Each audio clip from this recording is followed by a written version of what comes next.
සරණයි. අද 2020 වර්ෂයේ ජූලි මාසේ 28 වෙනි අඟහරුවාදා ශ්‍රී ලංකාව වේලාවෙන් සවස් 5:30ට ආරම්භ කරන යමක ප්‍රකරණයේ ඇසුරින් කරන සාකච්ඡාවටයි අපි එකතු වෙන්නේ.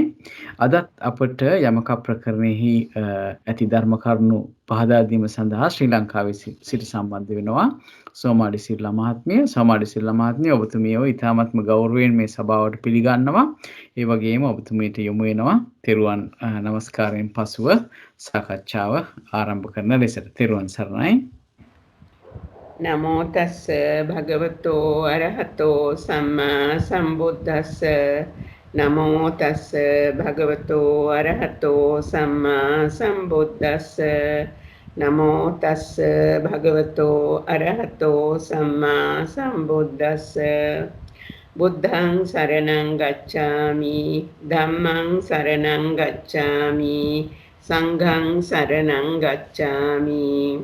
ဒုတိယံ පි බුද්ධං සරණං ගච්ඡාමි ဒုတိယံ පි ධම්මං සරණං ගච්ඡාමි ဒုတိယံ පි සංඝං සරණං ගච්ඡාමි တတိယံ පි බුද්ධං සරණං ගච්ඡාමි တတိယံ පි ධම්මං සරණං ගච්ඡාමි တတိယံ පි සංඝං සරණං ගච්ඡාමි.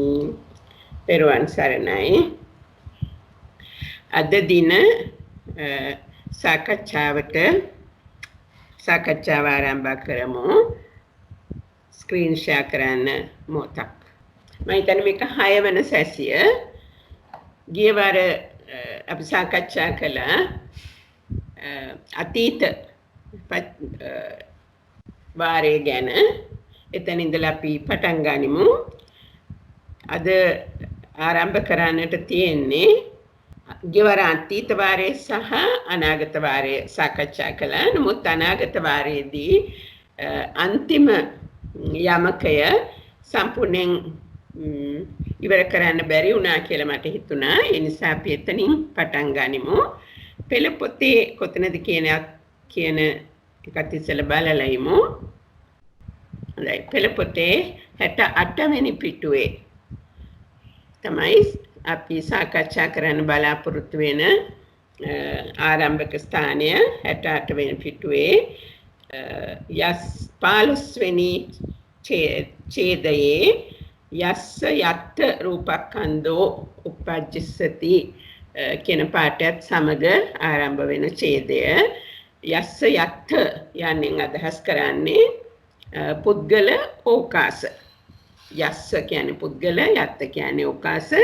ඒ 15 වෙනි ඡේදයෙන් ආරම්භ කරලා පුද්ගල ඕකාස යමකය සාකච්ඡා කරලා ඒ සාකච්ඡාවෙන් පස්සේ ඉදිරියට තියෙනවා යස්ස යත් ඉවර වුණාට පස්සේ ඊළඟට එන්නේ ප්‍රත්‍යනීකය.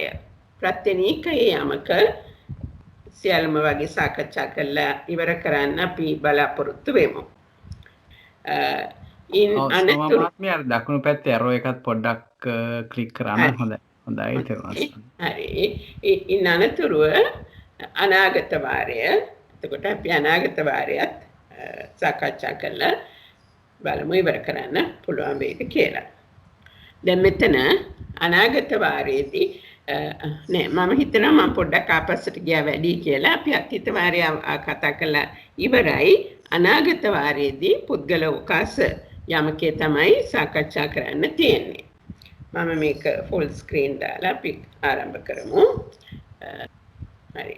උත්පාදානාගත වාරයේ මෙතන පුද්ගල ඕකාස සන්නිඨානය යස්ස යත් රූපක්ඛන්தோ උපජ්ජසති.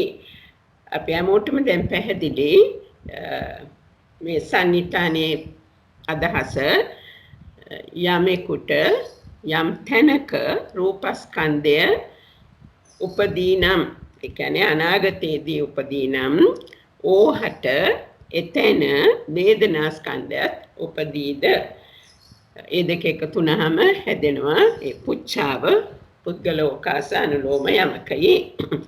මෙතෙන්දී අපි බලමු විසර්ජනීය විය යුත්තේ කුමක්ද? යමෙකුට යම් තැනක රූපස්කන්ධය උපදින්නේ නම් ඕහට ඒ තැන වේදනාස්කන්ධය උපදීද? එතකොට මොකක් විය හැකිද පිළිතුර? විසර්ජනීය විය හැකි කුමක්ද? මොහොතකට අපි කල්පනා කරමු. යම් කෙනෙකුට යම් තැනක රූපස්කන්ධය මතු උපදිනවා නම් ඔහුට එතන වේදනාස්කන්ධයත් ඉපදෙයිද? විසර්ජනය අසංය සත්‍යයන්ට රූපස්කන්ධය ඉපදෙනවා නම් වේදනාස්කන්ධය ඉපදෙන්නේ නැහැ. අරූප සත්‍යයන්ට නම් රූපස්කන්ධය ඉපදෙන්නේ නැහැ, වේදනාස්කන්ධය ඉපදෙනවා.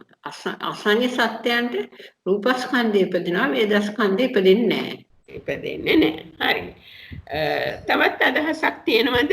ඒ පිළිබඳව ඔබතුමිය කිව්වා අරූප සත්වයන්ට රූපස්කන්ධය උපදින්නේ නැහැ, වේදනාස්කන්ධය උපදිනවා කියලා.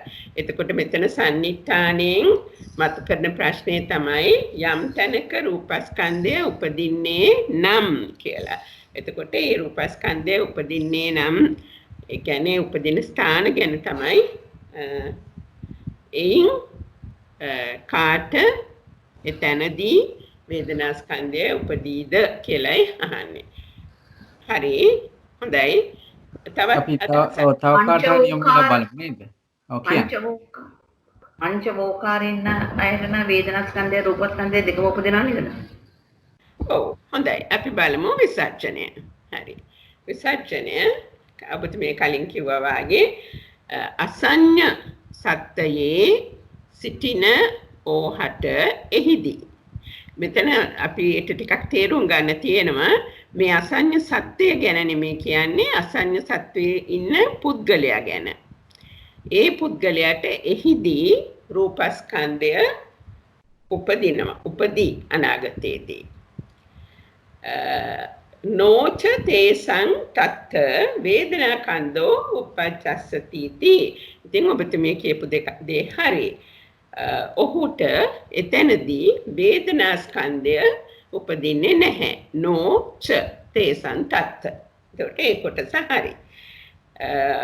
ඊළඟට මම හිතනවා ඊළඟට කතා කරපු මාත්‍යේ කිව්වා පංචවෝකාරය ගැන.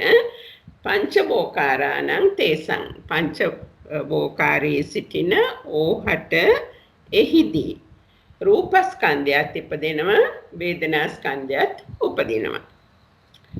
එතකොට ඒක පැහැදිලි නේද? ඒකේ විශේෂයෙන් අපහසු තැන් නෑ. නමුත් මේ යමක වාචනා මාර්ගයේදී මේ පුද්ගලයෝ සහ මේ ස්ථාන පිළිබඳව විස්තරයක් දීලා තියෙනවා. සමහර තැන්වලදී ඒ විස්තරය ටිකක් සංකීර්ණයි. මම කල්පනා කළා අපි මේ ආකාරයට මේ ටික ඉවර කරලා ඒ දීලා තියෙන කරුණු හොඳ හැටි කියවලා බලලා සකස් කරලා කාටත් පහසුවෙන් මතක තියාගන්න තේරුම් ගන්න සහ මතක තියාගන්න පුළුවන් විදිහට යම් සටහනක් වගුවක් හෝ රූප සටහනක් හදලා මේ පොදු ලක්ෂණ මේවයි වෙනස් වෙන තැන් මේවයි කියලා බැලුවොත් හොඳයි කියලා. එහෙම නැත්නම් මේ එකින් එකට මේ දේවල් මතක තියාගන්න එක තරමක් අපහසුයි කියලා තමයි මට හැඟෙන්නේ. අපි මේ ස්කන්ධ යමකේ තුලදී උත්සාහය අරගෙන බලමු කොතරම් සාර්ථක වෙයිද කියලා.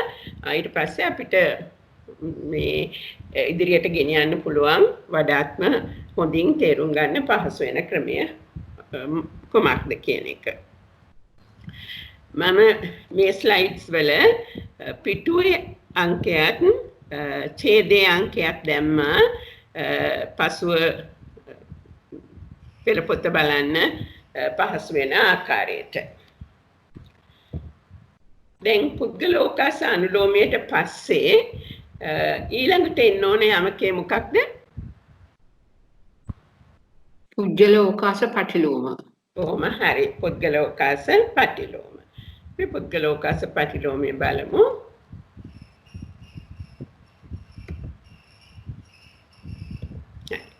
පටිලෝමේදී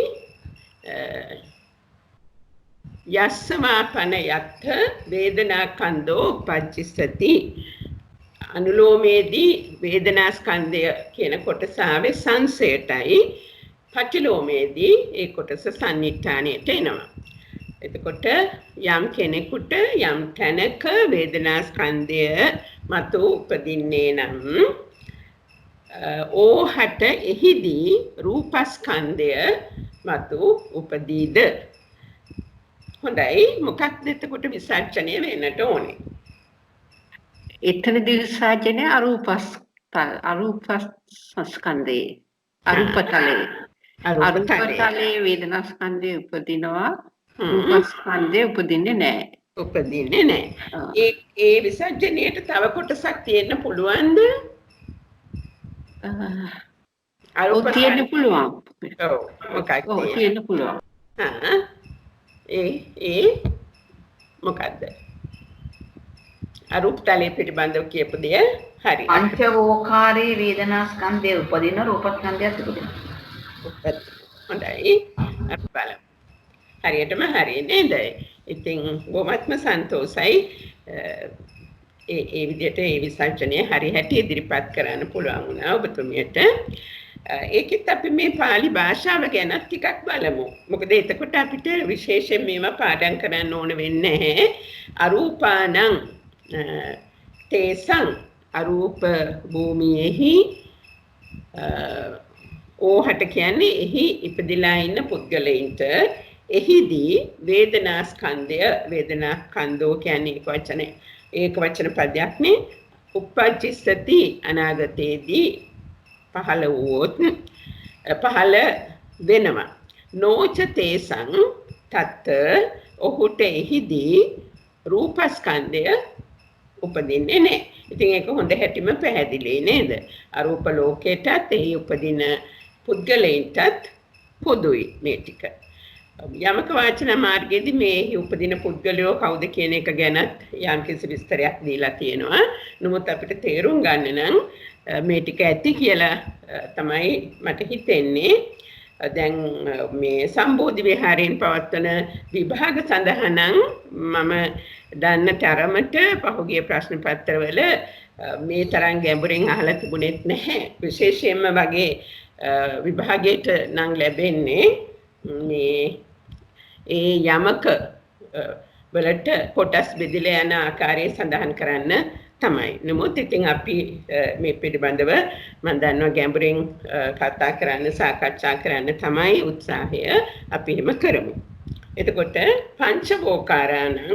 පංචවෝකාරයෙහි උපදින ඔවුන් හට එහිදී වේදනා ස්කන්ධයත් උපදී රූපස්කන්ධයත් උපදී.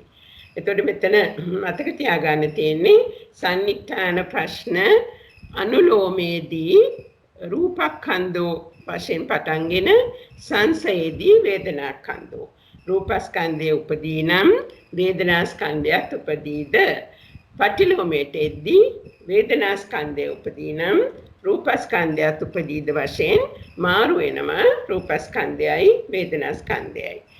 ඒ වගේම හුඟක් දේවල් පොදුයි මෙතන. රූපස්කන්ධය ගැන කතා කරනකොට අරූප භවයේ රූපස්කන්ධේ නැහැ. ඒක තමයි මේ විසර්ජනය තේරුම් ගන්න තියෙන එක සාධකයක්. අසඤ්ඤ සත්‍යයේදී රූපස්කන්ධය තියෙනවා. අසඤ්ඤ සත්‍ය අචිත්තකයි. එහි ඉතුරු නාමස්කන්ධ නැහැ. පංචවෝකාරයේ රූපස්කන්ධ නාමස්කන්ධ හතරත් ඒ කියන ස්කන්ධ පහම ඇති වෙනවා. දැන් අනාගත වාරයේදී පුද්ගල ඕකාස අනුලෝම පටිලෝම යමක දෙකම සාකච්ඡා කළා. ඊට පස්සේ මේ කොටස් බෙදීම අනුව ඊළඟට යන්න තියෙන්නේ මොන බෙදීමටද? මොකද්ද වෙන්න ඕන? අනාගත වාරය තමයි අපි ඉන්නේ. ප්‍රත්‍යනීකය. හරි. ප්‍රත්‍යනීකයට යමු. උත්පාදම අපි ඉන්නේ උත්පාද. අපිට මතක් කරගන්න පුළුවන් උත්පාද ප්‍රවෘත්ති පරිඥා වශයෙන් මහාවාර 3කට බෙදුණා. ඒ මහාවාර 3න් තවමත් අපි ඉන්නේ උත්පාද වාරය පිළිබඳ සාකච්ඡාවේ. ඒ උත්පාද වාරයේ අනාගත වාරයේ අනුලෝමය සාකච්ඡා කරලා දැන් ඉවර කළා. ප්‍රත්‍යනීකයටයි මේ යන්න හදන්නේ. එතන තාමත් රූපස්කන්ධ මූල වේදනාස්කන්ධ මූලී යමකේ ඉන්නේ. පිටුව 68 පෙළ පොතේ 16 වෙනි ඡේදය පුද්ගල අනුලෝමය මුලින්ම සන්නිට්ඨානය. දැන් මේ වෙනකොට අපිට මේක පොත බලන්න නැතුව කියන්න පුළුවන් වෙන්න ඕන. මේක පුද්ගල යමකේ නිසා යස්ස තස්ස යමෙකුට ඕහට කියන එකයි. රූපක්ඛන්தோ දැන් උපජ්ජස්සති නෙවෙයි නූපජ්ජස්සති. එයි ප්‍රත්‍යනීකය ගැනයි මේ යමකය. ප්‍රත්‍යනීක යමකය නූපජ්ජස්සති යමෙකුට රූපස්කන්ධය උපදින්නේ නැත්නම් අනාගතය ගැනයි කතා කරන්නේ මේ අනාගත වාරය. එතකොට සංසය තස්ස වේදනාඛන්தோ නූපජ්ජස්සති इति වේදනාස්කන්ධයත් නූපදින්නේද. මෙතන තව එකක් සටහන් කරගන්න එක සුදුසුයි. මේ දෙකම ඒ කියන්නේ සන්නිට්ඨානයයි සංසයයි දෙකම එකම කාලයේ මෙතෙක් අපි වර්තමානයේ නැත්නම් පච්චුප්පන්නය අතීතය දැන් අනාගතය ඒ තුනේදිම සන්නිට්ඨානය සහ සංසය එකම කාලයේ. දැන් මෙතෙන්දී විසර්ජනීය විය යුත්තේ කුමක්ද?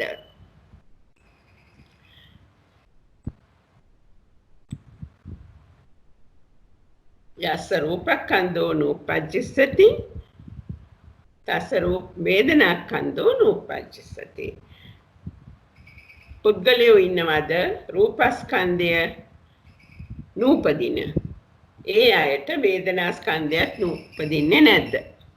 අනාගතය ගැනයි අපි කතා කරන්නේ. රූපස්කන්ධය ඉපදුනේ නැතුනට වේදනාස්කන්ධය ඉපදෙනවා අරූප තලයේ. අරූප තලයේ. ඔව්. හරි. ඒ විසර්ජනයට තවත් කොටසක් තියෙන්න පුළුවන්ද? ඔව් පුළුවන් නේද? යම් කිසි විදිහකින්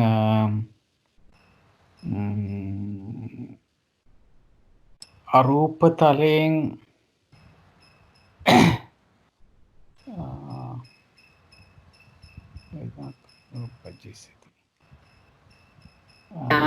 චුතිවන අවස්ථාව අරහත් චුති සිතින් චුත වුණොත් එයාට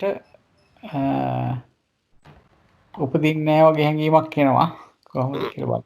හරි අපිට ගිය සැරේත් ඔය ගැන සාකච්ඡා කරන්න වුණා නේද? හොඳයි බලමු.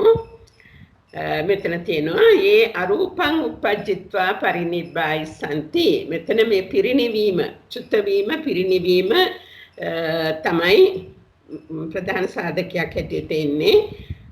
තේසං රූපක්ඛන්தோ නූපජ්ජසති නොච තේසං වේදනාඛන්தோච එකක් වැඩි වගේ නූපජ්ජසති. එතකොට අරූප තලයේ ඉපදී එහිදී පිරිනිවන් පාන පුද්ගලයින්ට රූපස්කන්ධය උපදින්නෙත් නැහැ වේදනාස්කන්ධය උපදින්නෙත් නැහැ. එතකොට මේකේ අපිට ඒ අර්ථය වශයෙන් පිරිනිවන් පාන අරූප තලයෙන් එහෙම නැත්නම් චුතවන අය තමයි ඇතුළත් වෙන්නේ. පච්චම භවිකානං තේසං රූපක්ඛන්தோච නූපජ්ජස්සති වේදනාඛන්தோච නූපජ්ජස්සති. එතකොට අනිත් අය පස්චිම භවික සෙසු පුද්ගලයින්ට රූපස්කන්ධය උපදින්නෙත් නැහැ වේදනාස්කන්ධය උපදින්නෙත් නැහැ. ඒ කවුද? එහෙම වෙන්න පුළුවන් කාටද? ඉන්නවද එහෙම අය? මේ ආත්මෙම නිවන් දකින්න අය. ඔව් පොතේ තියෙන්නේ පිරිනිවන් පාන අය හැටියට තමයි. කියන්නේ රහතන් වහන්සේලාගේ චුත්ත වීම අවස්ථාව හැටියට තමයි දක්වලා තියෙන්නේ මෙතන. එතකොට ඒ අයට රූපස්කන්ධය උපදින්නෙත් නෑ, වේදනාස්කන්ධය උපදින්නෙත් නෑ. අරූප තලයේ ඉඳගෙන පිරිනිවන් මෙතන පළවෙනි එක අරූප තලයෙන් චුත වීමත් අයිති. මෙතන පිරිනිවන් පාන අය හැටියට තමයි තියෙන්නේ. දැන් මේ වගේ තැන් ටිකක් පැටලිලි සහිත නිසා අපි දැන් මේ සැසිවාර දෙක තුන ඉවර කරාට පස්සේ අභිධේයාර්ථ ගැන මම කලින් කිව්වා වාගේ පහසෙන් එක තේරුම් ගන්න පුළුවන්. ඊළඟට කොහේද යම් යම් සංකූලතා තියෙන්නේ කියන එක පිළිබඳව යම් සටහනක් අපි හදලා ඒක සාකච්ඡා කරමු. දැන් පුද්ගල අනුලෝම වලට පස්සේ පුද්ගල පටිලෝම විසේ පස්චිම ප්‍රතිකාණන් කිව්වා මේ කියන්නේ පංචවෝකාර කියනද එතන? පස්චිම භවිකාණන් කියන්නේ පංචවෝකාර නෙමෙයි නේද? පස්චිම භවික කියන්නේ ඒ ආත්මයෙන්ම රහත් වෙන්න නියමිත අය නේද? ඒ කියන්නේ ඕනම තලයකද? ඕනම තලයක. ඕනම තලයක. අර මම හිතන්නේ මිස ඒකේ අර මේ අරූප තලය ගැන සඳහන් කරලා තියෙන්නේ මේ ආත්මේ ඉන්න කියන්නේ කොයි හරි පංචෝකාර භූමියේ හරි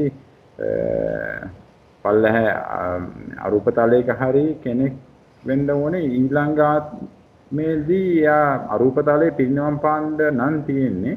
එතකොට එයාට ආයේ රූපස්කන්ධයක් පහළ වීමක් සඳහන් කරන්න බැහැනේ. ඒ කියන්නේ ඒ පංචභවික කියන්නේ එතනම පිරිනවම් පාන කෙනෙකුත් වෙන්න පුළුවන් ඕනම තලයක පිරිනවම් පාන කෙනෙක් වෙන්න පුළුවන්. මම හිතනවා කලින් සඳහන් කරේ මෙතනින් චුත වෙලා අරූප තලයට ගිහිල්ලා එතනින් අනාගතේ වාරේනේ. එතකොට මට තේරෙන්නේ නැහැටි.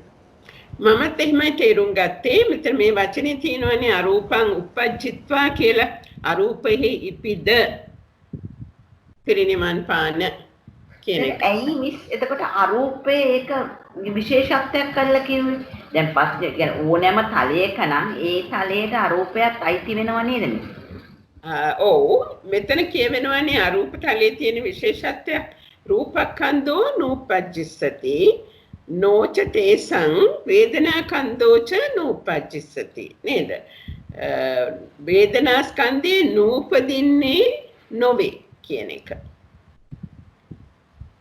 ඒක මේ අවස්ථා දෙකක් නේද? ඒක එක අවස්ථා දෙකක්නේ. මම රූපස්කන්ධය උපදින්නේ නැති අවස්ථා දෙකක් හැටියට තේරෙන්නේ. කියන්නේ එකක් මේ දැන් චුත වෙලා අරූප තලයේ ගිහිල්ලා පිරිනවම් පාන කෙනෙකුටත් නැවත රූපස්කන්ධය පහළ වෙන්නේ නැහැ.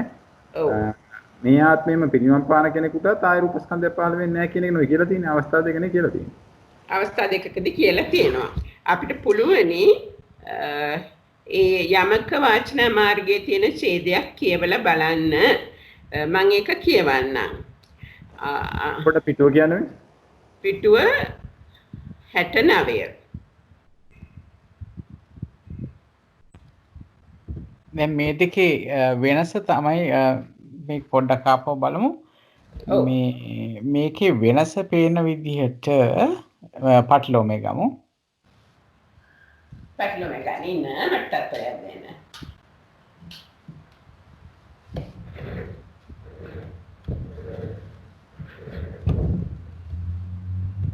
හරි. ඔව් පටලොමේ බැලුවාම දැන් පළවෙනි එකේ මේ නොච තේසං වේදනාකන්தோ නූපජ්ජිස්සති කියලා තියෙන්නේ. ඔව්. දෙවෙනි එකේ තියෙන වෙනස තමයි වේදනාකන්தோච නූපජ්ජිස්සති කියලා. ඔව්. දැන් පළවෙනි එකේදී වේදනාස්කන්ධය ඇත්තටම හට ගන්නවා. ඔව්. හට නොගන්නේ නොවේනේ. ඔව්. දෙවෙනි තැනදී හට ගන්නවා. ඒ කියන්නේ අර බුරුණ මහත්තයා කිව්වා වගේ උඩ එකේ කියන්නේ අරූපේ යම් කිසි අපි හිතමුකෝ අරූපී බ්‍රහ්මෙක් ඉපදෙනවා. ඉපදිලා හැබැයි එයා යම් කාලයකදී පිරිනිවන් පානවා. ඒ අතරතුර ගත්තොත් එයාට අරූපේ ඉපදුනා එතකොට රූපස්කන්ධය උපදින්නේ නැහැ. හැබැයි වේදනාස්කන්ධය උපදිනවා. ඔව්. ඔව් ඒක තමයි එතනින් පෙන්නලා තින්නේ වගේ. හැබැයි ඊට එහා නැවතත් රූපස්කන්ධය උපදින්නේ නැහැ. නෑ. මොකද පිරිනිවන් පාන හින්දා. හරි. එවැනි එකේදී දැනට ඕනම තැනක ඉන්න රහතන් වහන්සේ කෙනෙක් චුත වෙනකොට ඒ චුත වෙන අවස්ථාව ගත්තාම පුද්ගලයෙක්ගේ රූපය හට ගැනීමක් වෙන්නේ නැහැ පිරිනිවන් පානකොට. ඒතකොට පුද්ගලයාත් දැන් මෙතන යස්ස කියලානේ තියෙන්නේ. ඒතකොට මේ පුද්ගල ભેදයෙන් ගත්තොත් එතන පුද්ගලයෙකුට අයිති රූපස්කන්ධයක් ඉතුරු වෙන්නේ නැහැ චුතියෙන් පස්සේ. චුතියෙන් පස්සේ ඍතුජ රූප ඉතුරු වෙන්න පුළුවන් ඒ කයට සම්බන්ධයෙන් ඕනම තැනකදී. නමුත් ඒක පුද්ගලයාට අයිති නෑ එතකොට.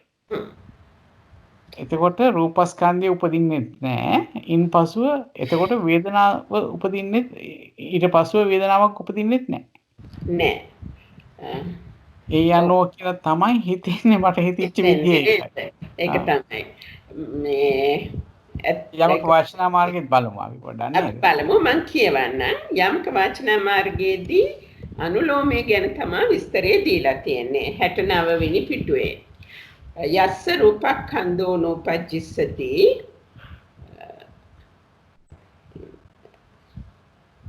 නෑ ඒක පුද්ගල වාරයටයි ගිහිලා තියෙන්නේ. ඇත්තටම මේ දැන් අපි ඉන්නේ කොතනද? අනාගත වාරයේදී ඉන්නේ නෑ නේද? අනාගත වාරේ තමයි ඉන්නේ අපි නේ. අනාගත වාරයේ. අනාගත වාරේ ඉන්නේ තුන්වෙනි එකේ පුද්ගලෝකාස. පුද්ගලෝකාස ඉන්න. එමනම් 67 වෙනි පිටේ. නෑ පුද්ගලෝකාස නෙවෙයි අපි හිටියේ පුද්ගලෝකාස නෙවෙයි අපි හිටියේ පුද්ගල. තාම පුද්ගල වාරේ. තාම පුද්ගල වාරේ ඉන්නේ. 69 හරිනේ. ප්‍රත්‍යනීක වාරයනේ. පච්චනීක පුද්ගල වාරේ. පුද්ගල. හරි. අනුලෝම වාරය ප්‍රත්‍යනීක පුද්ගල වාරය. ප්‍රත්‍යනීක පුද්ගල වාරය පිටුව 69 තමයි. යස්ස රූපක්ඛන්தோ නූපජ්ජස්සති තස්ස වේදනාඛන්தோ නූපජ්ජස්සති. එතකොට ඒකේ විසර්ජනයේ වශයෙන් යේ අරූපං ආදි වශයෙන් දීලා තියෙනවා. දැන් යමක වාචනා මාර්ගය කියනවා මේ විදිහට අනුලෝම අභිදේයාර්ථයෝ කාම සුගති භූමි 7 සුභ කින්නක භූමිය තෙක් ඇති නව භූමීන්හි යට මාර්ගයන් ලැබ අරූප භූමියයි ඉපිද. අර මුල වචන ටික ඇත්තටම මේක තේරුම් ගන්න නම් අවශ්‍ය නැහැ. මොකද ඒ අය තමයිනේ අරූප භූමිය උපදින්නේ. ඉතින් අරූප භූමියේ ඉපද කියන එක තමයි වැදගත්. පිරිනිවන්නා වූ.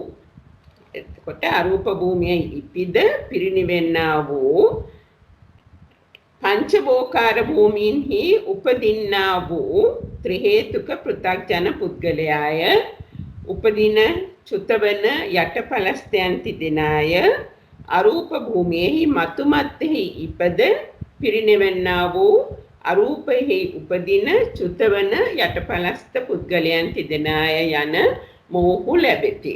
එතකොට ඒ කියන්නේ මේ ඡේද දෙකේම තියෙන අය එකතු කරලයි මෙතන තියෙන්නේ. අරූප භූමියේ ඉපද පිරිනිවෙන්නා වූ අය පංචවෝකාර භූමින්හි උපදින අය චුතවන අය මතුමත්ෙහි ඉපද පිරිනිවන උපදින චුතවන අය. ඒ විදිහට තමයි ඒකේ අර්ථ දැක්වීම දීලා තියෙන්නේ. ඒකේ මේ සම්මමිස් බලන්නකෝ පංචවෝකාර භවය ගැන කියන තැන පොඩ්ඩක් ආපහු කියමුද? කියමු.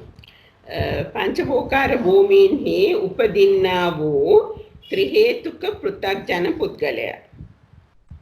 උපදින චුතවන යටපලස්තයන් තිදෙනා. ඒක භාෂාව ටිකක් පැටලිලි සහිතයි. දැන් පුද්ගලයෝ දෙකක් මෙතන කිව්වා දෙවර්ගයක්. පංචවෝකාර භූමීන්හි උපදින්නා වූ ත්‍රි හේතුක පෘථග්ජන පුද්ගලයා. උපදින චුතවන යටපලස්තයන් තිදෙනා. සෝවාන් සකදාගාමී අනාගාමී පලස්තයන් තිදෙනා. අරූප භූමියෙහි මතුමත්ෙහි ඉපිද පිරිනිවෙන්නා වූ අරූපෙහි උපදින චුතවන යටපලස්ත පුද්ගලයන් තිදෙනාය යන මොහු ලැබෙති. එතකොට අර මේ පංචවෝකාර භවයේ ඉපදෙන කියන තැන ගත්තොත් එතන රූපස්කන්ධය ඉපදෙනවානේ. පංචවෝකාර භූමියේ උපදින්න ඒ වුණාට මේ කතා කරන්නේ චුතවන අවස්ථාව කියන එක තමයි වැටහෙන්නේ. හරි පංචවෝකාර භවෙහි ඒක මේ ඉපද චුතවන වගේ අදහසක් නේද මේ පාලි වාක්‍යයේ තියෙන්නේ.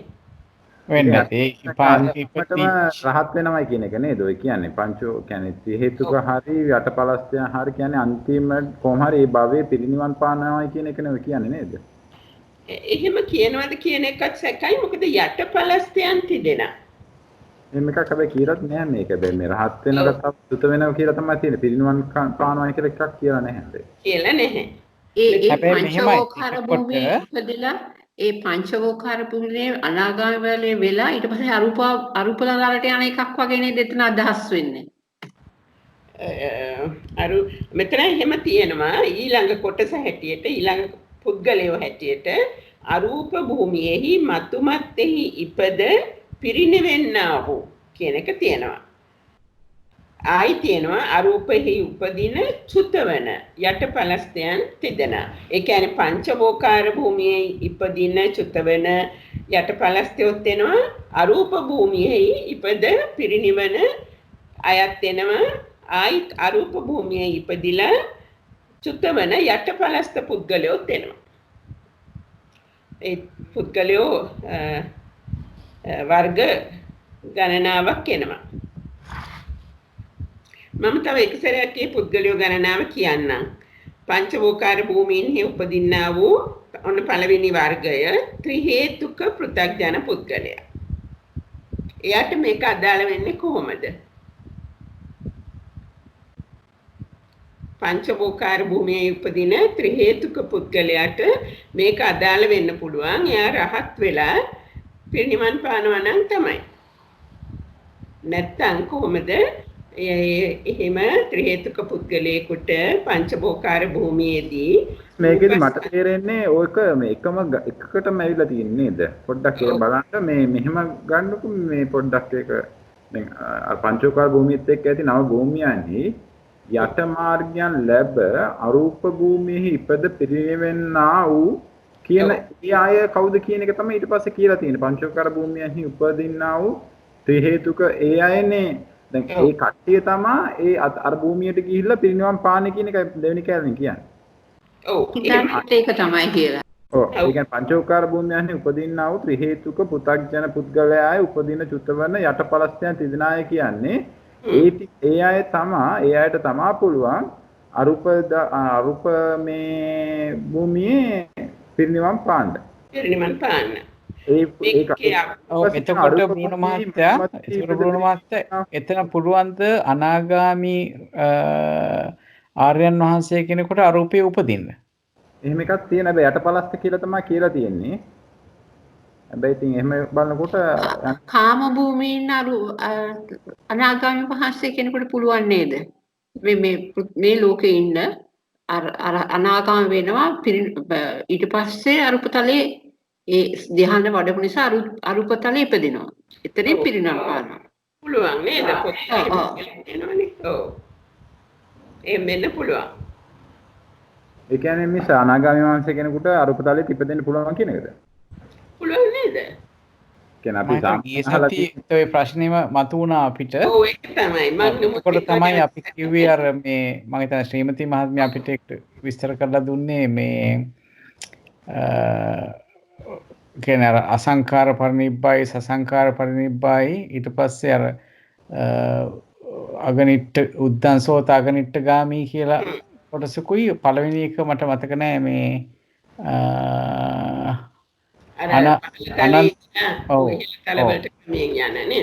හරි ඔව් තවමත් අපිට මේකට මේ පොත කියුවත් විසඳුමක් නැහැ. ඉතින් අපි ගිය සැරේ සටහන් කරගත්තා වාගේ මේක අපි යොමු කරමු. ඔව් හැබැයි මෙහෙමයි දැන් එතෙන්දී අරූපේ අනාගාමී ආර්යයන් වහන්සේ කෙනෙකුට අරූපේ ඉපදෙන්න පුළුවන්කමක් තියෙනවා නම් මටත් හැබැයි එහෙම මතකයක් තිබුණා කලින් කොහේ හරි බලපු එක. එහෙම තියෙනවා නම් ඒ ප්‍රශ්නෙට අපිට විසඳුමක් තියනවා වගේ කියලා හිතෙන්නේ නේද බ්‍රුණ මහත්තයා?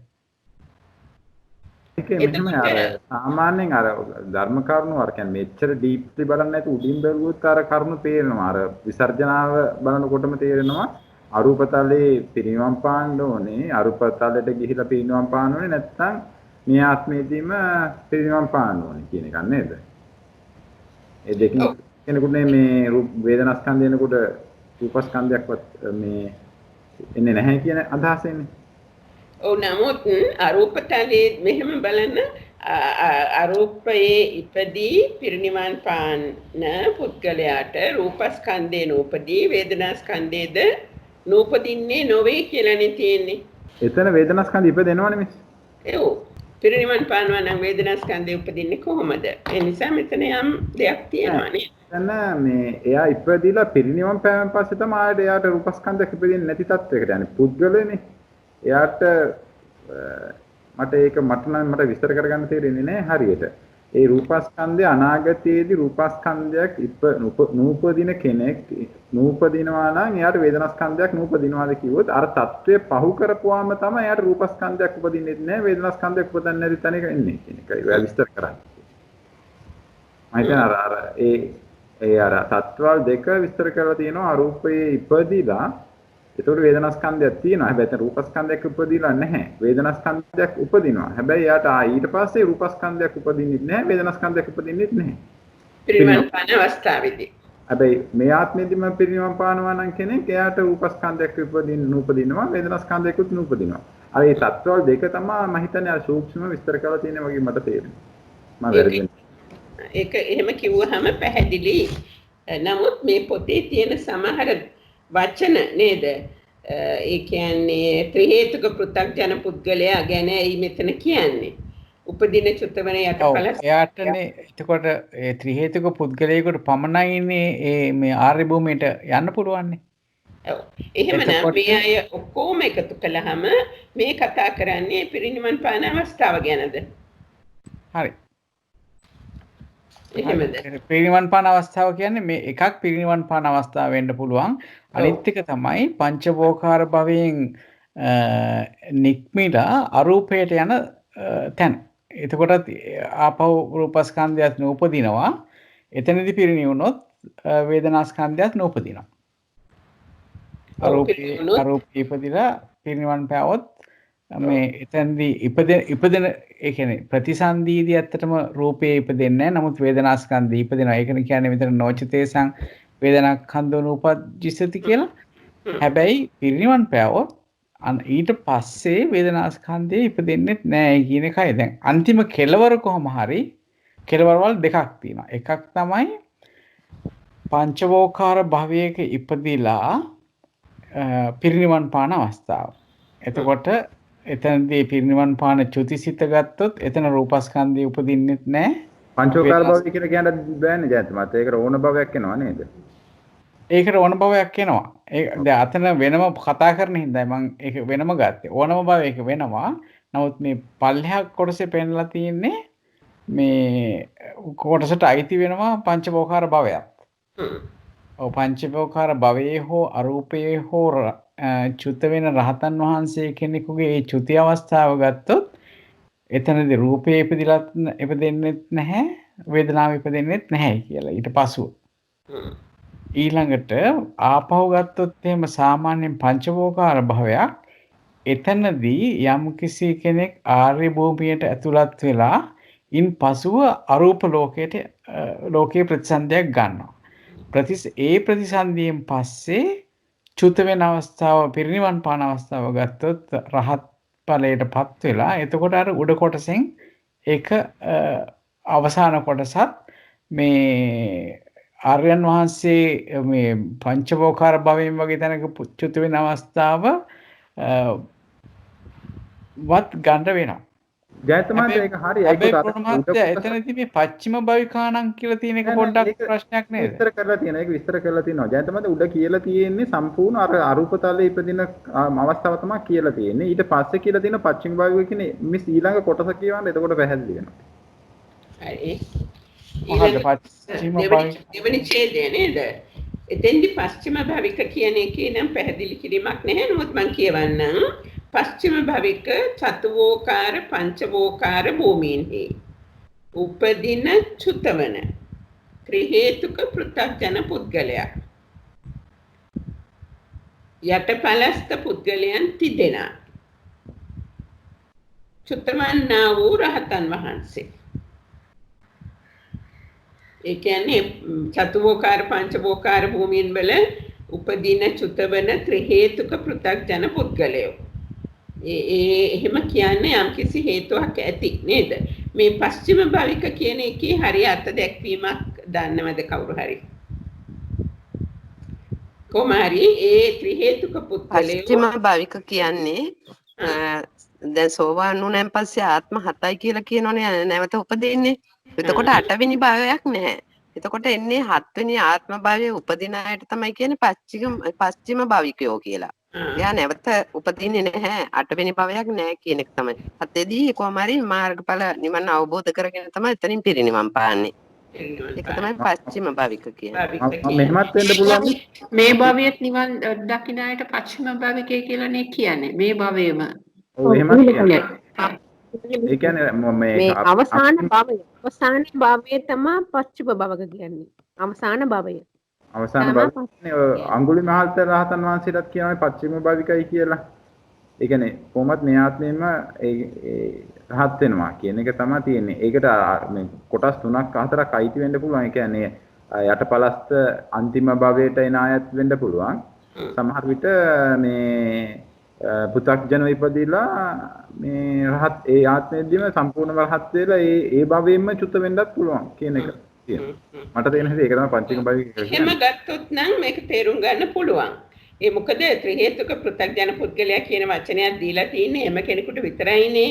එහෙමනම් පස්චිම භවික වෙන්න පුළුවන්. මේ ආත්මෙදිම රහත් වෙන්න පුළුවන්. එතකොට තවත් කොටසක් තමයි යටපලස්ත පුද්ගලයන් තිදෙන. එතකොට චුතවන්නා වූ රහතන් වහන්සේ. එතකොට මේ අයට එහෙමනම් ඉතින් හරි. මේ අයට චුතවන අවස්ථාවේදී රූපස්කන්ධයක් පහළ වෙන්නෙත් නැහැ. වේදනාස්කන්ධයක් පහළ වෙන්නෙත් නැහැ. චුත වෙන අවස්ථාවේදී මේ චුත වීමෙන් පසු නේද? ඔව් පස්චිම කියන එකට මේ දීලා තියෙනවා පාලියේ තේරුම අන්තිම වූ කියන එක. අන්තිම වූ. හරි. ඒක අන්තිම භවය. අන්තිම භවය. ඔව්. එහෙමනම් ඉතින් අපිට පැහැදිලි නේද මේක? පස්චිම භවික.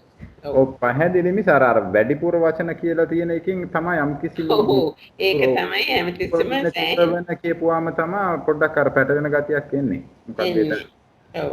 දැන් චුත වෙන තේ හේතුක පුද්ගලයන් පුද්ගලයා කියපුවාම අවස්ථා දෙකම අරන් තියෙනවා කියන්නේ මේක අපි දැන් උපාද වාදරේනේ කතා කරන්නේ නෙමෙයි. අපි කතා කරන්නේ උපාද වාරේ. එහෙම එකක් තියෙනවා. ඔව්. මට මෙතනදී ප්‍රශ්නයක් තියෙනවා. මොකද අරූප භවයේ ඉපදිලා පිරිනිවන් පානවා කියන එක ඒක ඉන්ක්ලූඩ් වෙනවා කලින් එකට උනත් මේ පස්වෙනි භවක කිව්වම ඕනම තැනක ඉපදිලා පිරිනිවන් පානකොට රූපස්කන්ධය උපදින්නේ වේදනාස්කන්ධය උපදින්නෙත් නැහැ. දැන් මෙතනත් කියන්නේ අරූප භවයේ ඉපදිලා පිරිනිවන් පානකොට රූපස්කන්ධයක් නැති වෙනවා වේදනාස්කන්ධයක් නැහැ කියන එකනේ. ඉතින් ඔය ඔක්කොම ඒ කියන්නේ අන්තිම පස්කේල් ප්‍රතිකාණන් කියන අන්නේ ඡේදයට අරකට ඉන්ක්ලූඩ් වෙලා තියෙනව නේද? මට මෙහෙම හිතෙනවා මේ පරිනිබ්බායිස්සන්ති කියන වචනය රහත් වෙලා පිරිනිවන් පෑම නෙමෙයිද කියලා. අරූප තලයේ ඉපදිලා එතනින් පිටවීමද කියන එක.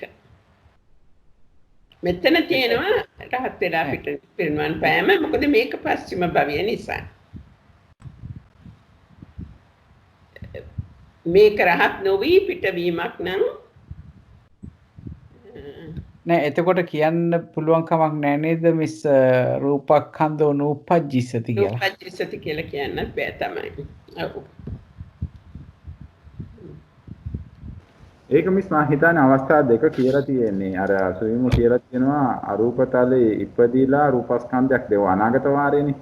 අනාගතේ රූපස්කන්ධයක් ඉපදෙනකොට වේදනාස්කන්ධයක් ඉපදෙන්න බැරි අවස්ථාව තමයි ඔය පැහැදිලි කරලා තියෙන්නේ.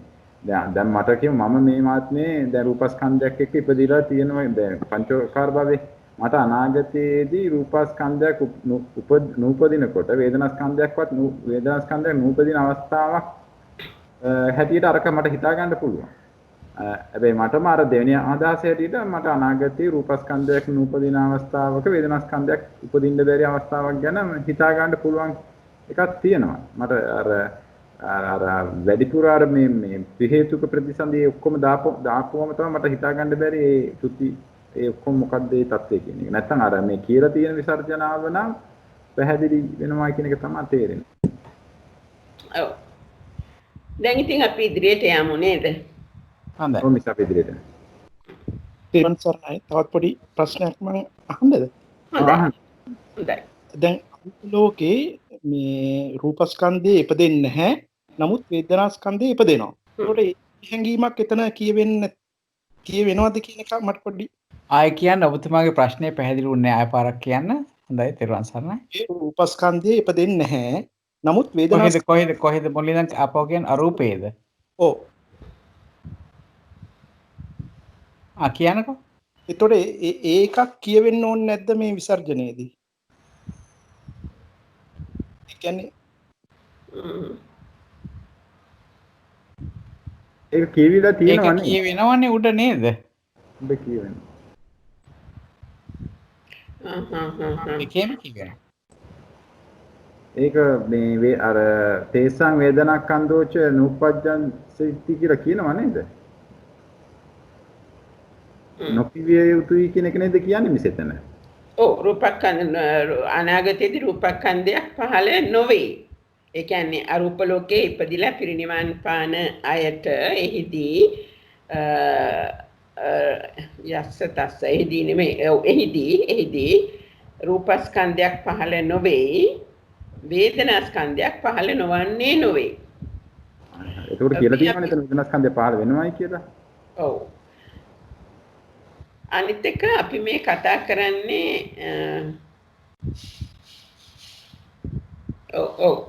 ඒක හරි. පුද්ගල වාරයනේ. පුද්ගල වාරය කතා කරන්නේ. පුද්ගල වාරයේ මම හිතන්නේ අවස්ථාවක් කෙනෙකුට අනාගතයේදී රූපස්කන්ධය ඉපදෙනකොට වේදනාස්කන්ධයක් ඉපදෙන්න බැරි අවස්ථාව අර සුයුම්ව විස්තර කරලා තියෙන එක තමයි තේරෙන්නේ. අපි ඉස්සරහට යන්නේ මෙතන. ඔව්. හරි. එහෙමනම් පටිලෝමය යස්ස වාපන වේදනාස්කන්ධෝ නූපජ්ජස්සති වේදනාස්කන්ධ යම් කෙනෙකුට වේදනාස්කන්ධය නූපදින්නේ නම් ඕහට රූපස්කන්ධය නූපදීද විසර්ජනය බලමුද සරලද කියලා කොහොමද වෙන්න ඕනේ ඒක යම් කෙනෙකුට වේදනාස්කන්ධය නූපදින්නේ නම් ඕහට රූපස්කන්ධය නූපදීද අනාගතයේදී ආමන්තා එහෙමද හරි බොහොම හොඳයි ඇයි ඔබතුමා එහෙම ආමන්තා කියලා කිව්වේ රූප වේදනාස්කන්ධේ නූපදිනවා නම් කොතනකවත් රූපස්කන්ධය උපදින්න බෑනේ එතන වේදනාස්කන්ධේ නූපදිනවා නම් කොතනවත් කිව්වොත් නම් හරියන්නේ නැහැ රූපස්කන්ධය උපදින්න බෑ කෙනෙකුට නේද කෙනෙකුට පුද්ගලනේ මෙතන කෙනෙකුට තැනක නෙවෙයි මේ පුද්ගලෝකාසනේ ඒක හරි මම ප්‍රශ්නේ අහුවේ මේක අපි මේ අරූප තලයත් එක්ක පැටලව ගන්න හොඳ නැහැ මේ කතා කරන්නේ පුද්ගලයෙක් ගැනයි මතු අනාගතයේදී වේදනාස්කන්ධේ නූපදිනවා නම් යමෙකුට එයාට රූපස්කන්ධයත් නූපදින්න පුළුවන්ද ඔව් කොහේ උපන්නත් ඒක වෙන්න පුළුවන්නේ පුද්ගලයෙකුට යම් තැනක යම් අවස්ථාවකදී මත්තේදී වේදනාස්කන්ධේ නූපදින්න පුළුවන්. එහෙම නූපදිනොත් රූපස්කන්ධයක් නූපදින්න පුළුවන්ද? අසඤ්ඤ සත්‍ය ගත්තහම තර ඔය තරකේ ඒ අසඤ්ඤ සත්‍ය විතරක් අපිට ගන්න බෑනේ. මේ තියෙන්නේ පුද්ගලයාගේ අනාගතයේදී කවදා හෝ කියන අදහසින්නේ. එතකොට අසං සත්‍යයේ ඉපදිච්ච වෙලාවේදී කියලා මේක වෙන් කරලා නැහැ. මොකද එහෙම වෙන් කරන්න අවශ්‍යතාවයක් නැහැනේ. අනාගතයේදී වේදනාස්කන්ධේ නූපදින කෙනාට රූපස්කන්ධයත් නූපදින්න පුළුවන්ද? නූපදීද? එහෙම වෙන්න පුළුවන්. ඒ වේදනාස්කන්ධේ නූපදින වෙලා ඒ කියන්නේ රහත් භාවයටපත් වුණොත් එහෙම නැත්නම් වේදනාස්කන්ධය නූපදින භවයක ඉපදුනොත් එහෙම වෙන්න පුළුවන්. තැනක් හරියට නිශ්චිතව මෙතන කියලා නැහැනේ. හැබැයි මෙතන ප්‍රශ්නයක් තියෙනවා මේ ඇත්තම මේක මේ බුද්ධ ධර්මයත් එක්ක ගත්තාම නම් පොඩි ප්‍රශ්නයක් තියෙනවා වගේ මෙතන මේ භවෙන් භවයට යන පුද්ගලයෙක් ගැන කියවෙනවා වගේ අදහසකුත් පසුබිමින් මට නිකන් හැඟෙනවා. ඒක වැරදි අදහසක්. නමුත් එහෙම එකක් හැඟෙනවා. ඔව් ඒ කියන්නේ දැන් අපි එහෙමනම් අභිධර්මයේ පුරාම ගත්තා වුණත් පුද්ගලයෙක් ගැන කතා කරනවා නේද? පුද්ගලයෙක් කියන්නේ සම්මුති වශයෙන් පුද්ගලයා කියලා ගත්තට අභිධර්මයේ අනුව ඒ පුද්ගලයා කියන්නේ පංචස්කන්ධය කියන එකනේ. ඉතින් මම හිතන්නේ අපි ඒක ඒ අර්ථයෙන් තේරුම් ගන්න ඕන. පුද්ගලයා කියලා මෙතන කියලා තියෙන්නේ කාටද කියන එක. ආත්මයක් ගැන හෝ භවයෙන් භවයට යන කියන ඒ අර්ථයෙන්ම ගන්න බෑ නේද? ඔව් ඒක තමයි. මෙතන ඇත්තටම ස්කන්ධ පංචකයේ පහළවීම කියන අර්ථයෙන් තමයි අපිට මෙහෙම ගන්න වෙන්නේ. නමුත් දැන් මේක අර වචන වලින් කියන්නත් බැරි හින්දා ඉතින් යස්ස තස්ස කියලා පාවිච්චි කරාට එහෙම අර ස්කන්ධ පංචකයක පැවැත්ම පිළිබඳව තමයි කතා කරලා තියෙන කියන එක ඉතින් හිතෙනවා එහෙම තමයි ගන්න වෙන්නේ නේද මේ? එහෙම තමයි ගන්න වෙන්නේ. ඉතින් මේ සම්මුතියෙන් ඈත් වෙලා පරමාර්ථය ගැන කතා කරන්න බැහැ නේද? හුඟක්ම අමාරුයිනේ එහෙම කතා කරන්න. අදලා බලන්නත් පුළුවන්. ඒ කියන්නේ දැන් ඔක අපිට තේරුම් ගැනීම පාසුවටයි ඔය පුද්ගල කියලා දාලා තියෙන්නේ. තැනක් කියලා දාලා තියෙන එක සම්මුතිනේ. කොහොමද නැත්නම් ස්කන්ධ හැටියෙම බැලුවා නම් එහෙම අනාගතයේදී වේදනා ස්කන්ධයක් ඉපදෙනවා නම් సంతානයක ඒක වේදනා ස්කන්ධයක් උපදින්නේ නැත්නම් ඒ කෙනාට මේ එහෙම අනාගත පැත්තෙන් රූපස්කන්ධයක් උපදින්නේ නැහැ කියන එක තමයි ඒ කියන්නේ එතකොට. ඔව්. ඒකයි බෑ අර අනිත් පැත්තෙන් රූපස්කන්ධයක් උපදිනකොට වේදනාස්කන්ධයක් උපදින්නේ නැද්ද කිව්වොත් එතකොට පිරිනිවන් පාන්න පුළුවන්කම තියෙනවා කෙනෙකුට අනාගතයේදී රූපස්කන්ධය නැතුව වේදනාස්කන්ධය විතරක් ඇති වෙලා පිරිනිවන් පාන තත්වයකුත් තියෙනවා රූපස්කන්ධයයි වේදනාස්කන්ධය දෙකම නැති වෙන්න පුළුවන් අවස්ථාවකුත් තියෙනවා කියන්නේ. ඔව් එහෙම තමයි. රූප යම් දවසක යම් කෙනෙකුට වේදනාස්කන්ධය පහළ නොවින්නේ නම් ඕහට රූපස්කන්ධයක් පහළ නොවන්නේද කියන එකනේ. ඉතින් ඒක වෙන්න පුළුවන්නේ. අපි හිතමු අසඤ්ඤ සත්‍යයේ උපන්නොත් එයාට වේදනාස්කන්ධය පහළ වෙන්නේ. නමුත් අපි හිතමු මෙතන එහෙම තනක් ගාව ගන්නත් බෑ නේද? තනක් ගාව ගන්න බෑ. නමුත් අනාගතය ගැන කතා කරන නිසායි මම එහෙම කිව්වේ. අනාගතයේදී ඒක වෙන්න පුළුවන් වේදනාස්කන්ධය පහළ නොවී තියෙන්න පුළුවන්. ඒ වගේම රූපස්කන්ධයත් පහළ නොවී තියෙන්න පුළුවන්. අර කිව්වා වාගේ එක තැනකදී එක වෙලාවකදී වෙන දෙයක් නෙවෙයි මේක. ඒකයි වෙනස. මම හිතන්නේ එහෙම අර්ථකථනය කරන එකට වඩා අනාගතයේදී වේදනා ස්කන්ධයක් නූපදිනවා නා රූපස්කන්ධයක් නූපදිනවා කියන එක තමයි අර කියලා තියෙන නිසා අර එහෙම අවස්ථාවක් කියලා ගන්න බෑ කියන එකයි තේරෙන්නේ. හරි අපිම ගනිමු ඉතින්. ඔව්. ඒක එකම අවස්ථාවක වෙන්නේ නැද්ද? නෑ මේ කියලා මම හිතන්නේ එහෙම වෙන්න ඕනේ කියලා. නේද? මට තේරෙන්නේ මිස් ඕකේ අර අපි තව ගැඹුරට බලන්න ඕන එකක් තියෙනවා. අර උඩින් තේරෙන එක පොඩ්ඩක් දැනට අපි ටච් කරගෙන ගියොත් යම් කිසි මට්ටමකට හොඳයි. අපිට මේ කියන්නේ ගැඹුරටම ගියොත් එහෙම අර වගේ අපිට හරි අමාරු ඉදිරියට යන්න ඒ විදිහටම කරන්න ගියොත් දැන් අතම ස්ථානයක් ගත්තොත් එහෙම ආමන්තා කියලා උත්තර දෙන්නත් බැරි වෙනවා. දැන් අසඤ්ඤ සත්ත්‍ය තලයේ වගේ තැනක් ගත්තොත් එහෙම ආමන්තා කියලා උත්තර දෙන්නත් බෑනේ. බෑ මේකෙන් මිස් දැන් ඔහොම තියෙනකොට ඕනම් ඕකාසවාරේ මේට නැතුව මේ අනිත් වාරයට ගිහලා බැලුවොත් මේ පුද්ගල වාරේ නැතුව මේ ඕකාසවාරයට ගිහලා බැලුවොත් සමහර විට මේ ඔය උත්තරේ වෙනස්. ඔව් අපි යමු ඕකාසවාරයට එන. ඕකාසවාරේ පොඩ්ඩක් ගිහලා බලන්න මිස් එතකොට කියලා තියෙයි අර මේ අර විදියට. ඒ කියන්නේ අවස්ථා දෙක පැහැදිලි කරගන්න තමයි අපිට මේ දීලා තියෙන්නේ. ඒක හැබැයි පුද්ගල ඕකාස කියලා දෙකම සම්බන්ධ කරද්දී ඒ දෙකම ඒ පුද්ගලයාමයි ඒ ස්ථානය දෙකම සම්බන්ධ කරලා කියලා තියෙනවා වගේ තමයි තේරෙන්නේ. ඒක හරි. එහෙම තමයි. පුද්ගලයා විතරක් ගත්තොත් මේ තියෙන්නේ. පුද්ගලයා විතරක් ගත්තොත් අනාගතයේදී වේදනා ස්කන්ධේ උපදිනවා නම් රූපස්කන්ධේ නූපදීද කියන එකනේ. එතකොට ඕක කියන්න පුළුවන්නේ. කෙනෙකුට යම් අවස්ථාවක් එහෙම කියන්නේ නැතුව කෙලිම ඩිරෙක්ට් රූපස්කන්ධයක් උපදිනවා නැත්නම් වේදනාස්කන්ධයක් උපදින්නේ නැහැ. එහෙම ස්ටේට්මන්ට් එකක් හැටියට ආවා නම් ඔයක මේ දැන් ආයෙත් අර නූපදී දාමන්තා කියපුවාම ඒකට හරි කියලා තියෙන්නේ. අරක ආයෙ ප්‍රශ්නයක් කරලා ආයෙ ආමන්ත කියන එක කිව්වොත් එහෙම තමයි පැටලෙනම ගතියක් එන්නේ වගේ මට තේරෙන්නේ. අර උපස්කන්ධයක් උපදින්නේ නැත්නම් වේදනාස්කන්ධයක් අනාගතේ ඉපදෙන්නේ නැහැ කෙනෙකුට. එහෙම. සත්‍යයත් එහෙම ඒ කියන්නේ උපදිනවා නම් වේදනාස්කන්ධයක් එක්ක ඒ කියන්නේ රූපස්කන්ධයක් එක්ක විතරක් දැන් පිරිනවම් පාන්න බෑ.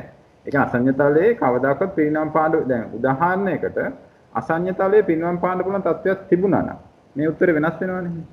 අසඤ්ඤතලයේ පිරිනවම් පාන්න දැන් බුණුමත් කියපේකේ මට හිතෙනවා මෙතන අදහස් දෙකක් තියෙනවාද කියලා. මේ කියන්නේ පිරිනුවන් පෑම නම් ඒ කියන්නේ පිරිනුවන් අවස්ථාවේදී වේදනාස්කන්ධයත් නොපදී රූපස්කන්ධයත් නොවිතේ. මේ කියන්නේ පිරිනුවන් පාන අවස්ථාව නෙමෙයි නම් අනාගතය ගැන නම් යම් කෙනෙකුට වේදනාස්කන්ධේ නූපදිනවා නම් රූපස්කන්ධයත් නූපදින්න පුළුවන්ද? ඒ කියන්නේ පිරිනුවන් පෑම අවස්ථාව හැර වෙන අවස්ථාවක එකට සිද්ධ වෙන දෙයක් නෙමෙයි මේක. නෑ මිස් මේක මම දැන් කිව්වේ අර මේ පිරිනිවන් පාන එකක් එම් කරලා නෙමෙයි අනාගතයේදී රූපස්කන්ධයක් කියන්නේ මේක දැන් මෙතන වේදනාස්කන්ධයනේ කියලා තියෙන්නේ.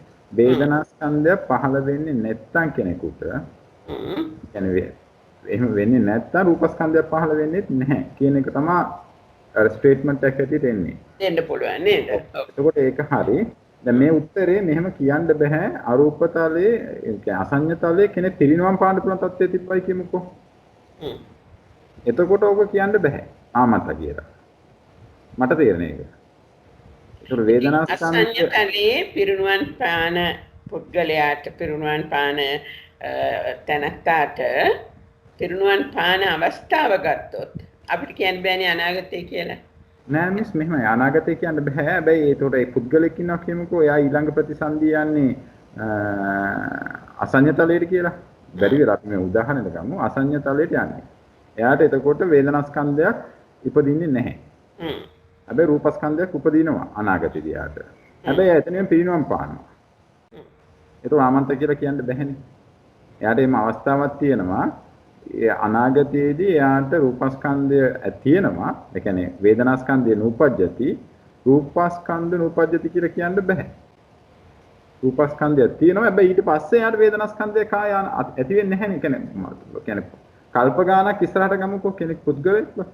ඒ කල්ප ගානක් ඉස්සරහට ගත්තත් ඒ ළඟ තත්ත්වයක් හිතන්නේ නැතුව අර ඔක්කොම තැනටම හරියන්නේ අනාගතය ගැන කියලා තියෙන. හැබැයි ඒක කෙනා ඒ කියන්නේ එතනින් පිරිනිවන් පානවා නම් ඒ කියන්නේ ස්කන්ධ වේදනා ස්කන්ධය නැතුව පිරිනිවන් පාන්න පුළුවන් තැනක් තියෙනවා නම් එයාට ආයේ වේදනා ස්කන්ධය උපදින්නේ නැත්නම් එයාට රූප ස්කන්ධයක් උපදින්නෙත් නැහැ කියලා කියන්න බෑ. ඒ කියන්නේ දැන් අසඤ්ඤතලයේ වගේ තැනක පිරිනිවන් පාන්න පුළුවන්කම තියෙනවා නම් මෙතන ආමන්තක් කියලා කියන්න බෑ කියන එකයි මට තේරෙන්නේ. අපි අර දැන් ඕකම මේ පොඩ්ඩක් මේ ඕකාස වාරයට කියලා බලමුද මිස් එතකොට අපිට යම් කිසි උත්තරයක් ගන්න. බලමු. ඒ වගේම තව එකම වාක්‍යයක් මට කියන්න හිතුණා.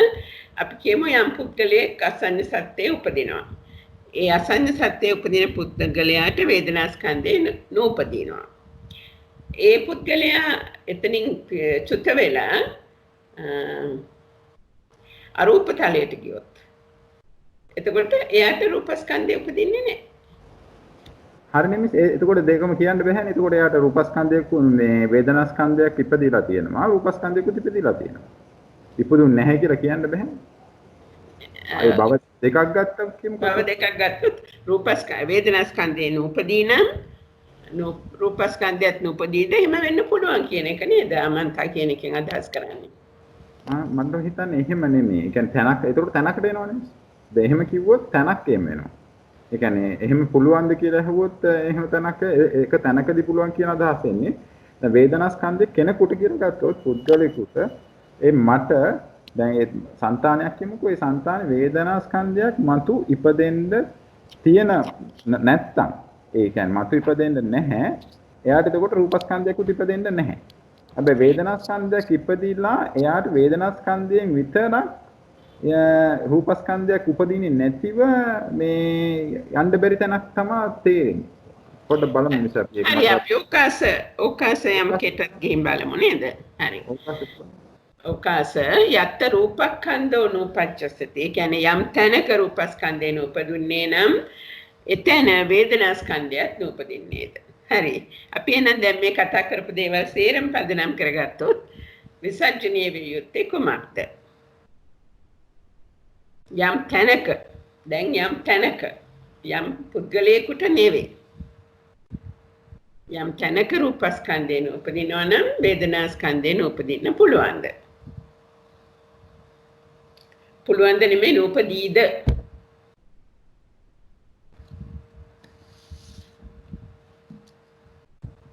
දැන් රූපක් යත්ත රූපක්ඛන්தோ නූපජ්ජිස්සති කියන තැන අපි ගත්තොත් ඒක අරූප තලෙ වෙන්න ඕනේ. එතකොට අරූප තල හතරෙන් එකක් හරි වෙන්න එපායි. එතකොට සාමාන්‍යයෙන් නම් අරූපේ ඉපදෙන අවස්ථාවේ ඉඳලා මේ වේදනා ස්කන්ධේ උපදිනවා. හැබැයි අර එතනමුත් අර අරූපේදී පිරිනිවන් පාන අවස්ථාවලදී රූපස්කන්ධය ඉපදෙන්නත් නැහැ. එතන ඉපදෙන්නෙත් නැහැ. ඒ වගේම වේදනා ස්කන්ධය ඉපදෙන්නෙත් නැහැ. ඒ කොටස ඔකට අඩංගු වෙන්නේ නැහැ නේද? මන්ට තැනකට ඕකාසිකට පිරිනිවන් පාන කතාවක් ගන්න පුළුවන්. ඒ යත්ත තත්තනේ. නෑ ඕකාසික එතන පුද්ගලයා ගන්න බෑ මෙතන. යම් තැනක රූපස්කන්ධේ නූපදීද අපි බලමු කොයි තැන්වලද රූපස්කන්ධේ නූපදින්නේ. එතකොට අරූප තලයේ පමණයි නේද? අරූප භව ලෝකවල පමණයි. ඒ ලෝකවල ඒ තැන්වල වේදනා ස්කන්ධේ නූපදීද කියන එකයි ප්‍රශ්නය. නෑ එහෙනම් උපදිනවා. හරි ඉතින් උපජ්ජසති. අනාගතයේදී උපදින්න පුළුවන්. හරි. එහෙනම් ඉදිරියට යමු.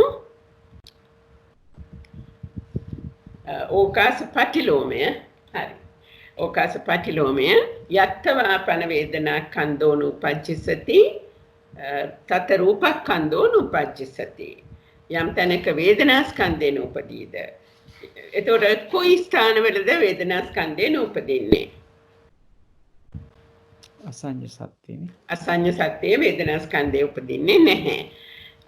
එතකොට එහෙමනම් ඒ තැන රූපස්කන්ධේ නූපදීද? උපජ්ජිසති. බොහොම හොඳයි. පිළිතුර උපජ්ජිසති. හරි. ඒ ටික අපි තේරුම් ගත්තා. බොහොම හොඳයි. හැමෝම එකඟ වෙනවද? ප්‍රශ්න තියෙනවද?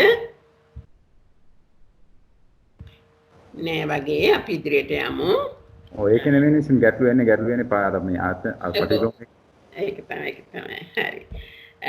නමුත් ඉතින් අපි මේ විදිහට මේ සාකච්ඡා කරමින් යද්දී මේක මතක මේ ධර්ම කරුණ මතක තබා ගැනීමටත් උදව් වෙනවා. මම හිතන්නේ ඊටත් වඩා මේක මොකක්ද මේකේ අභිලාෂය කියන එක තේරුම් ගන්නත් යම් කිසි විදිහක උපකාරයක් වෙනවා කියලා මම හිතනවා. පුද්ගලෝකාසයට එනකොට යස්ස යත්ත රූපක්ඛන්தோ නූපජ්ජසති තස්ස තත්ත වේදනාක්ඛන්தோ නූපජ්ජසති. එතකොට ඒකේ අපි කල්පනා කළා විසර්ජනය දෙමුද? දැන් මෙතෙන්දි මම හිතනවා යස්ස යත්ත රූපක්ඛන්தோ නූපජ්ජසති කියනකොට රූපස්කන්ධේ නූපදින ස්ථාන ගැන හිතන්න වෙනවා නේද? ඒ කියන්නේ අරූප තලය ගැන හිතන්න වෙනවා. ඒ අරූප තලවල වේදනා ස්කන්ධය නූපදිනවද කියන එකනේ ඒ ප්‍රශ්නය අපි ඒ ස්ථානෙටම යොමු කළොත්. එතකොට අපිට අර පස්චිම භවිකයන් ගන්න වෙනවා මෙතනට. රූපස් යම් තැනක අරූප තලයේදී රූපස්කන්ධය නූපදිනවා නම් වේදනා ස්කන්ධය නූපදින්නේ පස්චිම භවික ආරයන් වහන්සේලාට. ඔබතුමිය බොහොම හරි. මෙතන පස්චිම භවිකයත් විසර්ජනයට අරගෙන තියෙනවා. අපිට ඕක දැන් තව ටිකක් බෙදලා ගන්න වෙනවා. තව ටිකක් පැහැදිලි කරන්න වෙනවා. විසර්ජනයට කොටස් දෙකක් තියෙනවා. පස්චිම භවික පුද්ගලයෝ ගැන හිතපු එක හරි හොඳයි.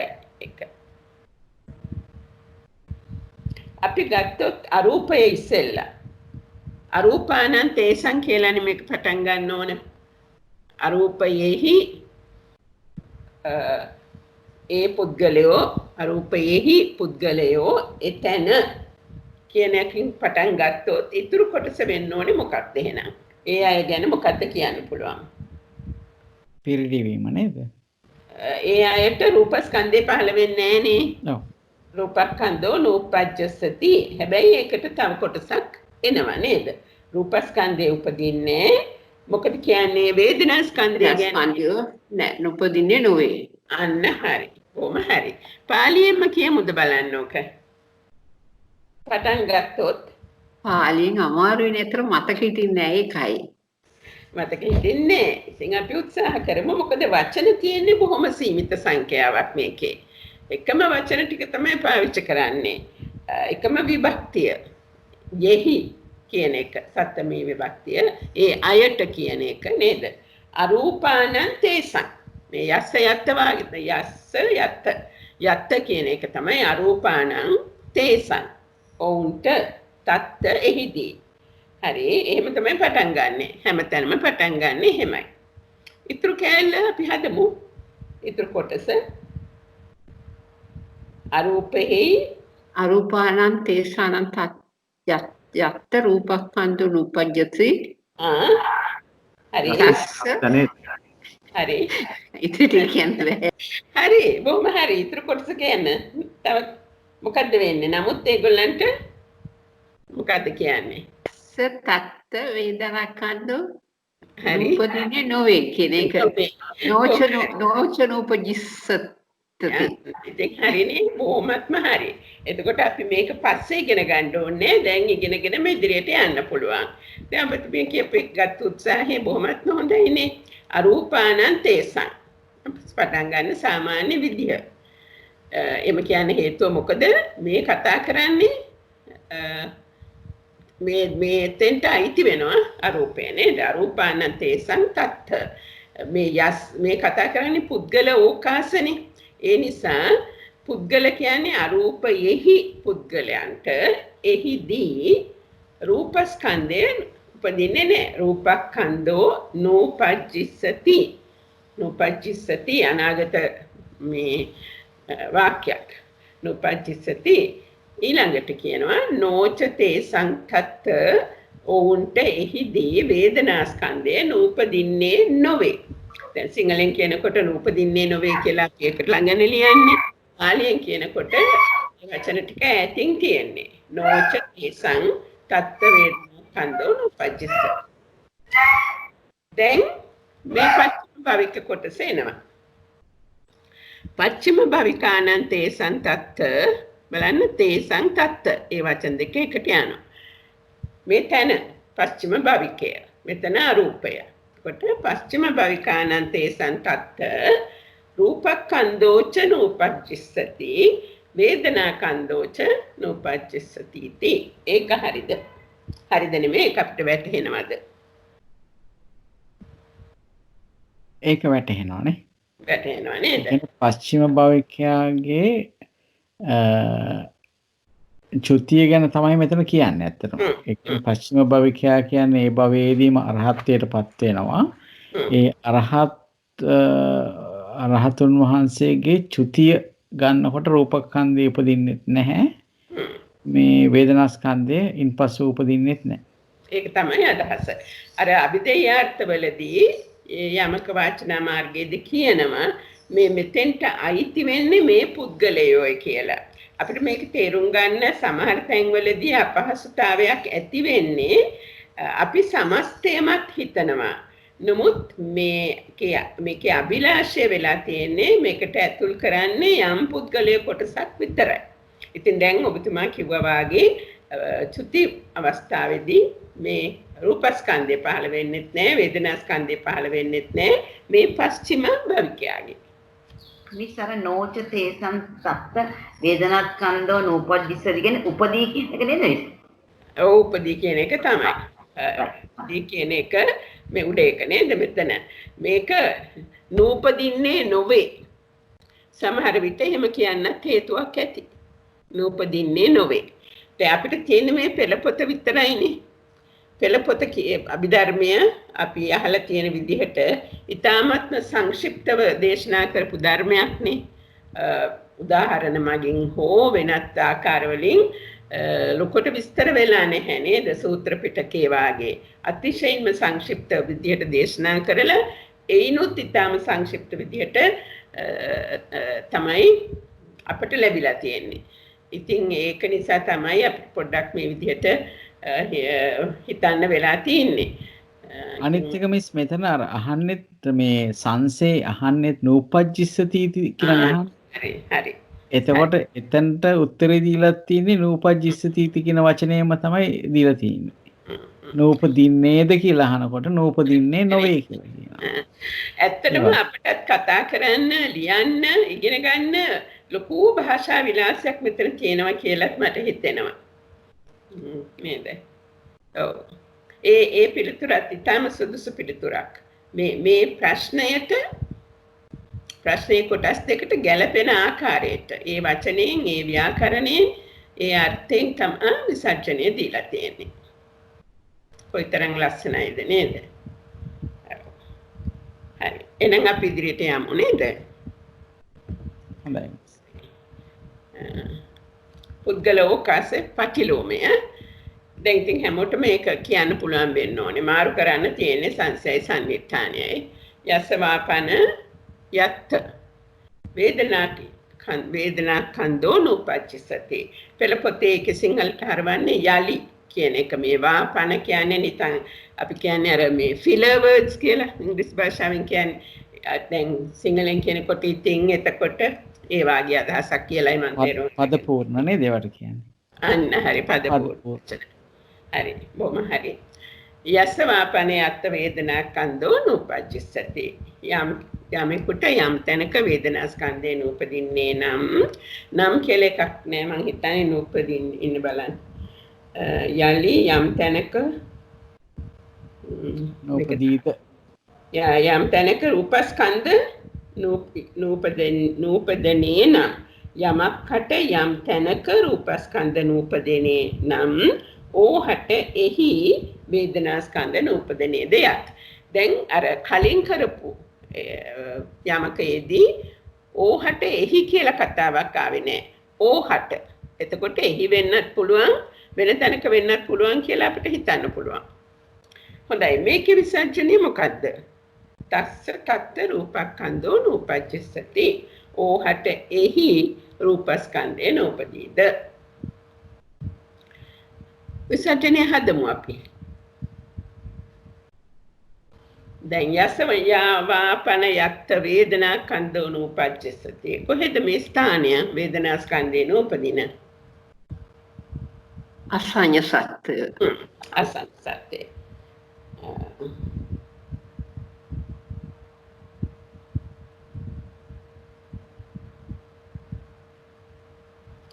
බොහොම හරි. ඉතින් ඔක පටන් ගන්න ඕනේ කොයි ආකාරයකද? කලින් පටන් ගත්තේ අරූපානං කියලා. අසඤ්ඤ සත්‍ය යක්ත වේදනා කන්දෝ නූපජ්ජසති. තත්ත රූපකන්දෝ නූපජ්ජසති. හොඳයි. ඒ කියන්නේ අවශ්‍යම වචන ටික තිබුණා. ඉතාමත් හොඳයි කියන්න පුළුවන්. පොඩ්ඩක් ඔකට අර ව්‍යාකරණ ටික එකතු කරගන්න තමයි තියෙන්නේ. අපි ඉස්සෙල්ලා කිව්වා නේද අරූපානං කියලා වචනයක්. අර බලන්න. එතකොට මෙතන එහෙනම් කොහොමද කියන්න ඕන? අසඤ්ඤ සත්‍ය ගැනනේ අපි මේ කියන්නේ යන්නේ.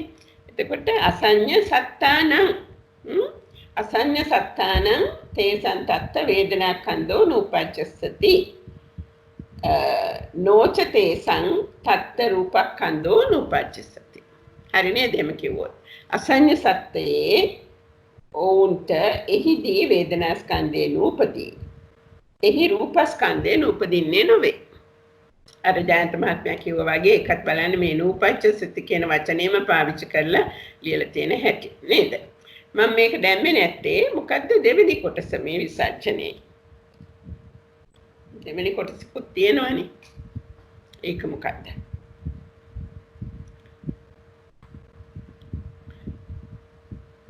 මේ අන්තිම ආත්මයේදී සිදුවෙන දේ කියවෙනවා මේ හැමතැනම. බලමුද පුළුවන් ද කියලා එක හිතන්න. අපි කලිනුත් එක කියවුවා දිගටම. ඔව්. හරි පස්චිම භවිකානං. පස්චිම භවිකානං. හරියටම හරි. අපි දැන් මිනිස්සු ගැන කතා කරනවා තැනක් ගැන කතා කරනවා. මිනිස්සු නෙමෙයි පුද්ගලයන්. නේද? බොහොම හරි. තැන තත්ත. හරියට හරි. මොකද්ද වෙන්නේ? දැන් වේදනා කන්දෝ නූපජ්ජසති. හරියට හරි. හරි බොහොම හරි. තස්ස තත්ත රූපක්ඛන්தோ නූපජ්ජසති. ඉතාමත්ම හොඳයි නේද? ඉතාමත්ම හොඳයි. මම නම් පාඩම් කරන කාලේ ඇත්තට හිතුවේ නෑ මට ඔක හිතුවනම් කරන්නත් පුළුවන් වෙන්නේත් නෑ. ඔතන පුංචි ව්‍යාකරණ සඳහා වචන දෙක තුනක් විතරයි අඩු. බලමු. දැන් දෙවෙනි එකෙන් පටන් ගමු. ඒක මතක තියෙන නිසා දැන් පස්චිම භවිකානං. පස්චිම භවිකානං එකෙන් ඇති වෙන්නේ යම් තැනක කියන එක. තේසං යමක් හට එහි තත්ත කියන්නේ එහි. එහි. හරි. මේ වචන තුන හරියට මේ වගේ පාවිච්චි කරන්න ඕන. මේ තේසං මේ පස්චිම භවයේ අයට එහිදී ඒ භවයේදී දැන් ඔබතුමා කිව්වා වේදනා කන්දෝ නූපජ්ජසති මෙච කියන වචනේ ඕන වෙනවා. වේදනා ස්කන්ධයද නූපදී රූප ස්කන්ධයද නූපදී. මේ කොටස අපි මීට කලිනුත් දැක්කා. පස්චිම භවිකයන්ගේ අන්තිම ආත්මයේදී චුත අවස්ථාවේදී වේදනා ස්කන්ධයත් රූප ස්කන්ධයත් දෙකම නූපදී. මේක මෙහෙමකොත් වේදනා කන්දෝච රූප කන්දෝච නූපජ්ජසති ගොත් එතන. දැන් අපි ඉංග්‍රීසියෙන් ලියනකොට නම් මෙහෙම ලිව්වොත් අපිට බැනුම් ගන්න වෙනවා. මොකටද මේ අනවශ්‍ය වචන දාලා තියන්නේ වචන දෙකක් මොකද දැන් මේ දෙපාර කියලා කියයි නේද? නමුත් පාලි භාෂාවේදී මේක තමයි මම හිතනවා මේක තමයි තියෙන මේ වැරදි අවබෝධයක් නොවන්න අරගෙන තියෙන එක්තරා උපක්‍රමයක් ව්‍යාකරණ උපක්‍රමයක් කියලා මට හිතෙනවා. වේදනා ස්කන්ධයත් උපදින්නේ නැහැ රූප ස්කන්ධයත් උපදින්නේ නැහැ කියලා අතිශය පැහැදිලිව කියලා තියෙනවා ඒ භාෂා ඒ කාලේ පැවතිච්ච භාෂා මම හිතන්නේ මේ එතනත් සන්නිට්ඨානයයි සංසයයි දෙකම අරන් පෙන්නලා තියෙනවා වගේ තමයි තේරෙන්නේ. අන්න එහෙම එකකුත් තියෙනවා. දැන් ඇත්තටම මම මීට කලින් දවස් කීපයකම කියලා තියෙනවා මේ ප්‍රශ්න වර්ග සහ පිළිතුරු වර්ග ගැන සාකච්ඡා කරමු කියලා. එහෙම සම්බන්ධයකුත් මෙතන තියෙනවා. සංසය සමහර වෙලාවට සම්පූර්ණයෙන්ම අයින් කරලා සන්නිට්ඨානයේ විතරක් අරගෙන පිළිතුර දීලා තියෙන අවස්ථාවල් තියෙනවා. සමහර අවස්ථාවල් වලදී දෙකම එකතු කරලා තවත් සමහර අවස්ථාවල් තියෙනවා දෙකම ගණන් නොගෙන නැත්ති වාගේ උත්තර දීලා තියෙනවා. ඒවට මෝග ප්‍රශ්න වලට ඒ විදිහ උත්තර දුන්නා කියලා කියනවා. අනිවාර්යයෙන්ම අපි ඊළඟ වාරයේදී මේ ප්‍රශ්න සහ උත්තර ගැන පොඩ්ඩක් සකස් කරමු. ඒ පිළිතුරේ තියෙනවා. මෙහෙම උත්තර දෙන්න හේතුව මොකක්ද කියන එක. සන්නිට්ඨානය සහ සංසය දෙකම අරගෙන පිළිතුර සකස් කරලා තියෙනවා. ඊළඟට අසඤ්ඤ මේ ඉස්සලා කියපු කොටස අසඤ්ඤ සත්තානං තේසං තත්ත. එතකොට බලන්න අසඤ්ඤ සත්තානං කොහෙද තැන? එතන එහි. ඕහට එහිදී. මේක අවශ්‍යයි. එහිදී. වේදනා කන්දෝ නූපජ්ජසති වේදනා ස්කන්ධය උපදින්නේ නැහැ නූපදී. නෝචතේ සන්තත්ත රූපක්ඛන්தோ උපජ්ජසති. මේ වචන දෙකක් තත්ත රූපක්ඛන්தோ කියන්නේ වෙන් වෙන්න ඕන. හරි නේද? දෙක දැන් පැහැදිලි නේද? ප්‍රශ්නකුත් තියෙනවද?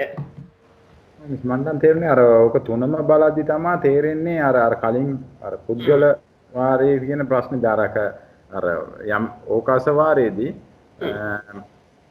මේ යත්තවාපාන වේදනාකන්ද නෝපජ්ජති තත්ත රූපකන්ද නෝපජ්ජති කියලා තියෙනවනේ. එතන ආමන්ත කියලා කියන්න බෑනේ. කොතනද? ඕකාස වාරයේද? ඕකාස පටිලෝමද ඕකාස අනුලෝමද? පටිලෝම එකේ. ඕකාස අනුලෝමේදී උපජ්ජසති මේකෙත් උපජ්ජසති. ඔව්. දැන් ඒක පුද්ගල වාරයේදී ආමන්ත්‍රණය කියලා තියෙන්නේ. උපදින කියන්නේ පුද්ගල වාරයේ හොඳයි අපි එහෙම බලමු. පුද්ගල වාරයේදී පුද්ගල වාරයේදී මෙහෙමයි තිබුණේ නේද? ඔය කියන්නේ අනාගතද? අනාගත තමයි. ඔව් ඒ කියන්නේ ප්‍රත්‍යනික නෙමෙයි අනුලෝම නේද? නෑ අනුලෝම නෙමෙයි. පත්‍යනිකේකේ. පත්‍යනිකේ යස්වාපන වේදනාකන්දෝ නූපස්සජී තස්ස රූපකන්ද නූපජ්ජති ආමන්ත. පුද්ගල වාරේ පච්චනීකය ආමන්ත. උත්තරය. පුද්ගල වාරේ මොකද්ද එතකොට අනාගත වාරයේද? අනාගත වාරේ තමයි. අනාගතද අපි කතා කරේ අනාගත වාරේ පුද්ගල වාරේ කතා කරා 16ම මේ අනිත් එක. දෙවෙනි පරිච්ඡේදය. 16 මේකේ පැරග්‍රාෆ් එකේ ආමන්ත කියලා මිස්. ඔව් 16 නේද? ඉන්න බලන්න. ඔව් හරි. මේ ප්‍රතිලෝමය.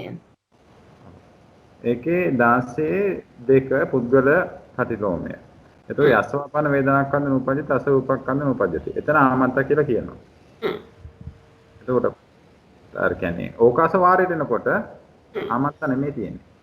නෑ. එතකොට අර තන සම්බන්ධ වෙනකොට අරක කියන්න බෑ අපිට. හරි. ඒක හරි. පුද්ගල වාරයට විතරයි ආමන්ත කියලා පුළුවන් අර එහෙම අවස්ථාවක් නැති නිසා. හැබැයි තනක් සම්බන්ධ කරනකොට එහෙම අවස්ථාවක් එම් කියන්න බෑ. නූපජ්ජති කියලා කියන්න බෑ. ඒකත් උපදින අවස්ථාවක් තියෙනවා කියන්නේ. තියෙනවා. ඒ දෙකම සම්බන්ධ කරලා මේ පුද්ගලෝකාස වාරයට සම්බන්ධ කරලා කියලා තියෙන්නේ. එතකොට ඔව් පුද්ගලෝකාස වාරයකට යනකොට දෙකම සම්බන්ධ කරලා තියෙනවා. ඒ අසඤ්ඤතලය කියන එක අරගෙන පච්චම භවි කියන එකත් අරගෙන සම්බන්ධ කරලා කියලා තියෙනවා. එතකොට අර පුද්ගලෙක්ව ගත්තොත් සත්‍ය වෙනස්, තැන ගත්තොත් වෙනස්, පුද්ගලයයි තැනයි දෙකම ගත්තොත් වෙනස්. ඒක බලන්න ඒ පුද්ගලයාව ගැන කියනකොට කියලා තියෙන උත්තරේ ආමන්තා. තැන ගැන කියද්දි උපජ්ජති කියලා තියෙනවා. පුද්ගලයාවයි තැනයි දෙකම සම්බන්ධ කරපුවාම උත්තරේ විස්තරාත්මක කියලා දෙනවා. අසඤ්ඤතලයයි පච්චම භවිකයි දෙකම නෝකලා. ඒකනේ. එතකොට තලයයි පුද්ගලයයි සම්බන්ධ කරලා එහෙම කියලා තියෙනවා. ඉතින් බලන්න මේ පංචස්කන්ධය ඇත්තටම මේ මුළු ලෝකෙම පංචස්කන්ධයනේ කොටිම කියනව නේද? ඉතින් පංචස්කන්ධයට ඉතාම ලොකු තැනක් මේ බුද්ධ දේශනාවේ තියෙනවනේ. ඉතින් ඒ පංචස්කන්ධය කොයිතරම් සියුම් විදිහට විභේදනය කරලා ඒවා අතර තියෙන සම්බන්ධකම් විස්තර කරලා ගොනු කරලා කිසිම කෙනෙකුට මේක වරදවා නොහිතන්න මේ දේශනාව දේශනා කරන්න ඇතිද බුදුරජාණන් වහන්සේ නේද? තවත් කෙනෙකුට අහන්න ප්‍රශ්නයක් නෑනේ. මේ පංචස්කන්ධය ඔහොම නෙමෙයි අසඤ්ඤ සත්‍යයේදී නැත්නම් මෙහෙම නෙවෙයි මනුස්ස ලෝකෙදී ඒ වාගේ ප්‍රශ්න වලට වැරදි වැටහීම් වලට කිසිම ඉඩක් තියලා නැහැ. මම හිතන්නේ මේකේ අර පුද්ගල ඕකාස කියලා අර සම්බන්ධය පෙන්නට ස්කන්ධවල සම්බන්ධය පෙන්වන්න තමයි මම හිතන්නේ කියලා ඇත්තේ. අනිවාර්යයෙන්ම ස්කන්ධවල මේකට කියන්නේ කන්ද යමකේ කියලානේ. ඔව් අනිත් එක මේකට මේ අර ජනත මතයේ භවෙන් භව යන පුද්ගලයෙක් ඉන්නවයි කියන එක කියන්නේ නෙමෙයි මම හිතන්නේ සක්කාය කියන්නේ මේ ශාස්ත්‍ර දෘෂ්ටිය කැඩෙන්නම තමයි මේ කියලා තියෙන්නේ. ඒ කියන්නේ එතනක් තියෙන ස්කන්ධයක් මේ වගේ තත්ත්වයක් කියන එක ඒ මම හිතන්නේ සුවිම කඩලම පෙන්නලා තියෙන වගේ එකක් තමයි මට තේරුනේ. මම අපි ලෙක්චර් මේ සුවිම බලන්න තේරෙන්නේ නැහැ. ඉතින් අර වුණාට අර උඩින් බලනකොට තේරෙනවා මේකේ එහෙම කියන්නේ නැතුව ඒ කියන්නේ පුද්ගලෝකාස කියලා තත්ත්වයක් කියන්නේ නැතුව ඒ ස්කන්ධ ටික විස්තර කරන්න බෑ ඒ විදිහට. පුද්ගලෝකාස තන සම්බන්ධ කරලා ඊට පස්සේ දැන් වාක්කය මේ අරූප ධානය එහෙම වඩන්නේ තලය ගැන යම් කිසි දෙයක්න්නේ. ඒකට පුද්ගලයාව අල්ලගන්න පුළුවන්. පුද්ගල වශයෙන් යන්න බෑ. නැත්නම් තැනට කැමති වෙන්නත් පුළුවන්. ඒ අසඤ්ඤ තලයට හරි අරූප තලයට හරි ධාන වඩනයි. ඒකත් සිව්ම මම හිතන්නේ මේ ගලවලා තියෙන වගේ එකක් තමයි තේරෙන්නේ. ඒ තැන්වල මේ ඒ තැන්වල තියෙන ස්කන්ධ ස්වභාවයක් මිස ආත්මීය ස්වභාවයක් නෙමෙයි කියන එක තමයි එතනත් කඩලා පෙන්නලා තියෙන්නේ මම හිතන්නේ. පෙන්නලා තියෙන්නේ. ඔව් එහෙමත් අපිට හිතන්න පුළුවන් මේ ස්කන්ධ පහම එකවර එක විට එකට බැඳිලාම වගේ අදහස්. හැබැයි මෙහෙමයි නාමස්කන්ධ හතර එක විදිහකට තියෙනවා නේද? හරි. ඉතින් අපි ඉදිරියට ගිහිල්ලා බලමු. ඔව්. තෙරුවන් සරණයි. තවත් පොඩි බ්‍රුනෝ මහත්තයා මේ පුද්ගල වාරෙත් මේ අනුලෝම එකේ තියෙනව නේද අරූපන් උපජිත්තා කියලා ඒ ඔව් ඒක තියෙනවා. ඒක අනුලෝමයේ එහෙම යනවා. දැන් අපිට ප්‍රශ්නයක් මතුවුනේ පච්චනීක එකේනේ. කොහොමද වේදනා ස්කන්ධයක් නූපදිනවා නම් රූප ස්කන්ධයක් නූපජ්ජති කියදී ආමන්තා කිව්වේ කියන එකනේ. අර එහෙම බලනකොට අනාගතයේ කෙනෙකු සංතානයේ වේදනා ස්කන්ධයක් ඉපදෙන්නේ නැතුව ඒ කියන්නේ වේදනා ස්කන්ධයක් උපදින්නේ නැතුව රූප ස්කන්ධයක් විතරක් ඉපදිලා පිරිනිවන් පාන්න පුළුවන් කමක් තිබ්බනම් මෙතන ආමන්තා කියලා කියන්න බෑ. එහෙම අවස්ථාවක් නැහැ. කෙනෙකුට මේ වේදනා ස්කන්ධයක් අනිවාර්යෙන් අවශ්‍යයි කියන වගේ තමයි තේරෙන්නේ. මට ඒක විස්තර කරගන්න තේරෙන්නේ නැහැ. හැබැයි අනුලෝමයේ අවස්ථාව වෙනස්. අනුලෝමයේ පැහැදිලිවම ඒක තියෙනවනේ. අනුලෝමයේ රූපස්කන්ධයක් උපදින්නේ නැත්නම් වේදනාස්කන්ධයක් උපදින්නේ නැහැ කියදී අර ඒ පිරිනිවන් පාන අවස්ථාව තමයි කියලා තියෙන. ඒකේ තව අවස්ථා දෙකක් කියලා තියෙනවා. ඉතින් අර මේක අර සුවිම බල අර මේ වාචනා මාර්ගයේ තියෙන එක නම් අර මහත්මිකව අපිටත් ටිකක් අමාරුයි. ඒ අර ඉපදින්න පුළුවන් අය කවුද? ඒ අවස්ථාවටපත් වෙන්න පුළුවන් පුද්ගලයෝ ගැන කියලා තියෙනවා. ඒක හරියටම නම් විස්තර කරගන්න බෑ. මේ සුමමිස්ට මොන හරි අදහසක් තියෙනවද ඒ ගැන? ඔව් අපි තවසරයක් මේ වාචනා මාර්ගයේ තියෙන ටික බලමු. බලලා අපි ඊළඟ සැරේටත් එකකින් ඔව් ඒක නම් මිස් පොඩ්ඩක් සෑහෙන ගැඹුරුයි අපිට ඒව තේරුම් ගන්න ටිකක් අමාරු ගතියක් තමයි මට තේරෙන්නේ. පුළුවන් නම් අපි ඒකත් පොඩ්ඩක් බැලුවා නම් අර කොහොමද ඒක සම්බන්ධ කරගන්නේ කියලා එතකොට පැහැදිලි වෙයි අනිත් අයට. ඒක තමයි බෑ කියලා ඉන්නේ නැතුව එහෙනම් අපි පොඩ්ඩක් හෙමින් ගියා වුණත් ගැඹුරෙන් තේරුම් ගන්න උත්සාහ ගනිමු. අපිට තේරුම් ගන්න බැරි මේ ධර්ම කරුණේ තියෙන අමාරුකම නෙවෙයි. අපි කියන්නේ මම හිතනවා මම ගැන කතා කරනවා නම් මේ එක එක තැන්වල උපදින ඒ කියන්නේ ලෝක මොකද අපි කියන්නේ ලෝක පිළිබඳව වෙන වෙන මේ භව තල පිළිබඳව ඒ පුද්ගලය පිළිබඳ ඒ පුද්ගලයන්ගේ ස්වභාවය පිළිබඳව දැන් අපි ගිය සැරේ කතා කරා අර මේ මොකක්ද ඒක සුද්ධාවාස භූමිය පිළිබඳව ඒවා පිළිබඳව අපි දැනුම ටිකක් අලුත් කරගන්න සහ නොදන්න දේ දැනගන්නත් වෙනවා. අනිත් එක යමක වාචනා මාර්ගයේදී සියලුම පුද්ගලයෝ බොහොම විස්තර ඇතුව ලියලා තියෙනවා. නමුත් ඒ සියලුම පුද්ගලයන්ගේ පොදු ලක්ෂණයකුත් අවසානයේදී එනවා. ඉතින් මේ දෙක වෙන් කර ගැනීමේ අවශ්‍යතාවයකුත් තියෙනවා. අපි උත්සාහ කරමු. මම බලන්නම් ඊළඟ සැරේට ඒ අභිදේයාර්ථ මේකට එකතු කරලා යම් රටාවක් දකින්න පුළුවන්ද? ඒ රටාවට ඇතුළත් නොවි තියෙන යම් අවස්ථාවල් තියෙනවද කියලාත් බලමු අපි ලබන සැරේට. මිස් දාරනේ අපිට නේ උඩින් බලනකොට තේරෙන මේකකුත් තියෙනවා. මේ කියන්නේ මේක බලලා තේරුම් ගන්න පුළුවන්කම නම් තියෙනවා දැන් අපිට. දැන් කිව්වොත් මේකේ අර සම්නිත්‍යානේ සංසේ විසර්ජනා බලපුවාම තේරෙන එකකුත් තියෙන. හැබැයි වාචනා මාර්ගේ තව ගැඹුරෙන් ගිහිල්ලා තියෙන එකකුත් තේරෙනවා. දැන් අර මහත්යාවගේ අනුලෝමයකේදී අපි මේම හිතුවොත් එහෙම වැරදිද? මම විනාඩි 5ක් විතර තියෙන හින්දා මේ අහන්. දැන් රූපස්කන්ධයක් කලින් ඒ කියන්නේ ඉහත ආත්මයකදී කලින් ඉස්සරහට ආත්මයකදී රූපස්කන්ධයක් ඉපදෙන්නේ නැතුව අපිට සසර ඉවර කරන්න පුළුවන් නම් ඒ අවස්ථාව ඒ කියන්නේ එතකොට එයාට ආයි වේදනාස්කන්ධයක් රූපස්කන්ධයක් අවශ්‍ය වෙන්නේ නැහැ. හැබැයි වේදනාස්කන්ධයක අවශ්‍යතාවය තියෙනවා. ඒ කියන්නේ පිරිනිවන් පාන නම් ඒ කියන්නේ ඒ අවස්ථාව රූපස්කන්ධයක් නැතුව හරි නාමස්කන්ධ හතරකින් ගිය හැකි කියන අදහස මෙතනට එනවා. හැබැයි නාමස්කන්ධ නැතුව රූපස්කන්ධයක් විතරක් තියාගෙන මේ ඒ වැඩේ කරන්න බෑ කියන එක තමයි තේරෙන්නේ. මේ කියලා තියෙන දේවල් ඔක්කොම බලද්දී. ඒක නේද? හිතක් නැතුව අපිට කොහොමද අපි දන්න විදිහට නිවන අවබෝධ කරගන්නේ? ඒක අර උඩින් ඒක තව සිවුම මේ පෙන්නලා තියෙන වාගේ එකක් තමයි තේරෙන්නේ. රූපස්කන්ධයක් ඉපදෙන්නේ නැතුව පිරිනිවන් පාන්න පුළුවන්. කෙනෙකුට පුළුවන් ඒක රූපස්කන්ධයක් ඉපදෙන්නේ නැතුව වේදනාස්කන්ධයක් නෙමෙයි මම හිතන්නේ මේවා සම්බන්ධ කරලා බලන්න වෙනවා නාමස්කන්ධ ඉතුරු නාමස්කන්ධ වලට. ඒ ඉතුරු නාමස්කන්ධ වලට ඔය උත්තරෙම කියලා ඇති. රූපස්කන්ධය මම දන්නේ මේවා සම්බන්ධ කරලා තියෙනවද කියලා පල්ලහැදී. රූපස්කන්ධයටයි සංඥාස්කන්ධයටයි මේකම එන්නේ. රූපස්කන්ධයට ඒ ඉතුරු නාමස්කන්ධ හතරටම මේ උත්තරෙම තමයි එන්නේ. එතකොට ඒ නාම රූප පරිච්ඡේදයක් වගේ යනවා මේ පැත්තෙන් බලනකොට. ඒ රූපස්කන්ධය නැතුව සතර නාමස්කන්ධයකින් ඒ సంతානෙ ඉවර වෙන්න පුළුවන්කම තියෙනවා. අනාගත වාරේ බලනකොට. හැබැයි මම කියන්නේ වේදනාව විතරනේ මෙතන කියලා තියෙන්නේ. වේදනාව නෙමෙයි වේදනා සංඥා සංස්කාර විඥාන කියපුනේ මේ හතරට. ඒ හතර නැතුව රූපස්කන්ධයක් විතරක් තිබිලා ඉවර කරන්න බෑ. ඔව් මේ යමක ප්‍රකරණයේදී දීලා තියෙන්නේ රූපස්කන්ධ මූලී රූපස්කන්ධ මූල වේදනාස්කන්ධ මූලී පමණයි විස්තර කරලා තියෙන්නේ. හේතුව වශයෙන් අට කතාවේ දක්වලා තියෙන්නේ ඉතුරු යමක වේදනාස්කන්ධ වලට පස්සේ එන්නේ සංඥා සංකාර විඥානනේ. ඒවත් මේ වගේමයි. ඒ නිසා තමයි ඒක වෙන වෙනම දක්වලා නැත්තේ මේ පෙළ පොතේ ලඝු භාවය ආරක්ෂා කරගන්න රඳව ගන්න අවශ්‍ය නිසා කියලා. ඉතින් දැන් එතනදී එතකොට මේක එහෙම මේ අපි මේ පෙළ පොත් වලට එන්න මෙහෙම කරාට මේක දේශනා නොකරයි කියන එකක් නෙමෙයි නේද? නෑ දේශනා නොකරා කියන එක නෙවෙයි. ඔව්.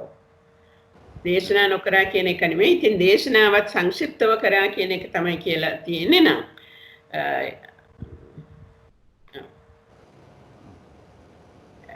ඒකකින් මේක අපි බොහොම මහන්සි වෙලා හිතලා බැලුවොතින් ඕනනම් අපි හිතලා බැලුවොතින් මෙතන වේදනා ස්කන්ධය වෙනුවට සංඥා ස්කන්ධය දැම්මොත් මොකක් දෙන්න ඕන පිළිතුර කියලා. එතකොට අපිට සමහර වෙලාවට පෙනෙයි මේ පිළිතුරු සමානයි කියලා. ඕනනම් අපිට එකක් අරගෙන කරලා බලන්න පුළුවන්. ඒවානේ සමාන වෙනවා මිස් ඒක අර හිතන්න අර නාමස්කන්ධ වලින් රූපස්කන්ධ ටික විතරයි වෙනස් වෙන්නේ. මේ නාමස්කන්ධ හතරයි රූපස්කන්ධය අතර එහෙම සම්බන්ධයක් තමයි යන්නේ. ඒක මම හිතන්නේ එකක් විතරක් කරලා පෙන්නලා තියෙන කියලා තේරෙන්නේ. ඔව්.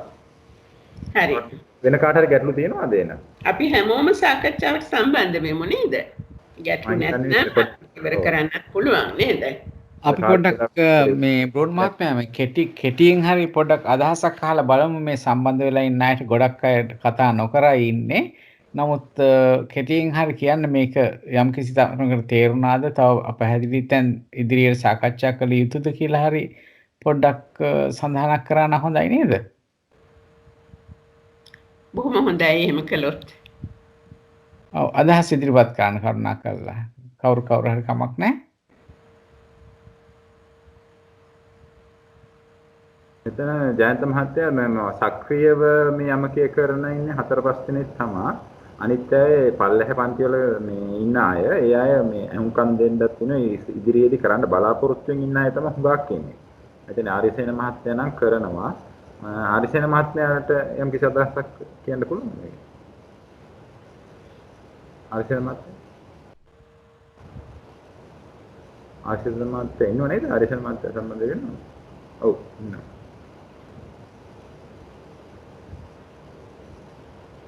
මයික් එක මෙතුම් අරමයි තියෙන්නේ ඕනුනේ නැහැ.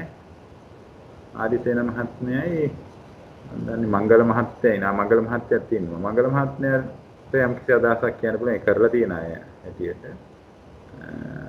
අනිත් ඔක්කොම හිතන්නේ ධාතු කතා පැත්තෙන් තමයි ඉන්නේ. අර උගාක ඉතින් චන්දිකා මහත්මියත් ඉන්නවා. චන්දිකා මහත්මිය මට නම් තේරෙනවා. මට අර කලින් කියව නැමෙන්නේ මට අභිදේයාර්ථ ටික සමානයවල දාගන්නේ නැතුව මට ඒක සම්පූර්ණ නැහැ කියලා හිතනවා මට ඒ කොටසේ. මේක නම් මට හොඳටම තේරෙනවා. ප්‍රශ්නයක් නැතිව. හොඳයි අපි අභිදේයාර්ථ සම්බන්ධ කරන්න බලමු. මම හිතන්නේ මිස් මෙහෙම අර හුඟක් කියලා දැන් මේක ෆස්ට් ටයිම් තමයි අපිත් කරන්නේ. මේක තව එකපාරක් කරලා සමහරට දෙවෙනි පාර වගේ කරනකොට අපිට තව සෑහෙන හොඳට තේරෙයි කියලා තියෙනවා. හිතෙනවා. එහෙම වෙන්න ඕනේ නේ අනිවාර්යෙන්ම නේද? ඔව්. එතකොට මේක මුල් මට්ටමේ මෙහෙම යනකොට මේ ඩිස්කෂන් ගිහිල්ලා ආයේ දෙවෙනි සැරේත් අපිට මේ යම්කිසි වතාවක් මේක එනකොට හුඟක් පැහැදිලි කියලා හිතෙනවා. ඔව්. එහෙනම් දැන් මාතර මොනවද කියන්න තියෙනවද? මම දන්නේ මට නම් හරිම ප්‍රයෝජනවත් වෙනවා. මට කියන්නේ අලුත් පැති ගැන හිතන්නත් තියෙන දැනුම ස්ථාපිත කරගන්නත් බොහෝ දුරට උපකාරී වන කොටසක් තමයි මේ යමක ප්‍රකරණයේ කොටස්.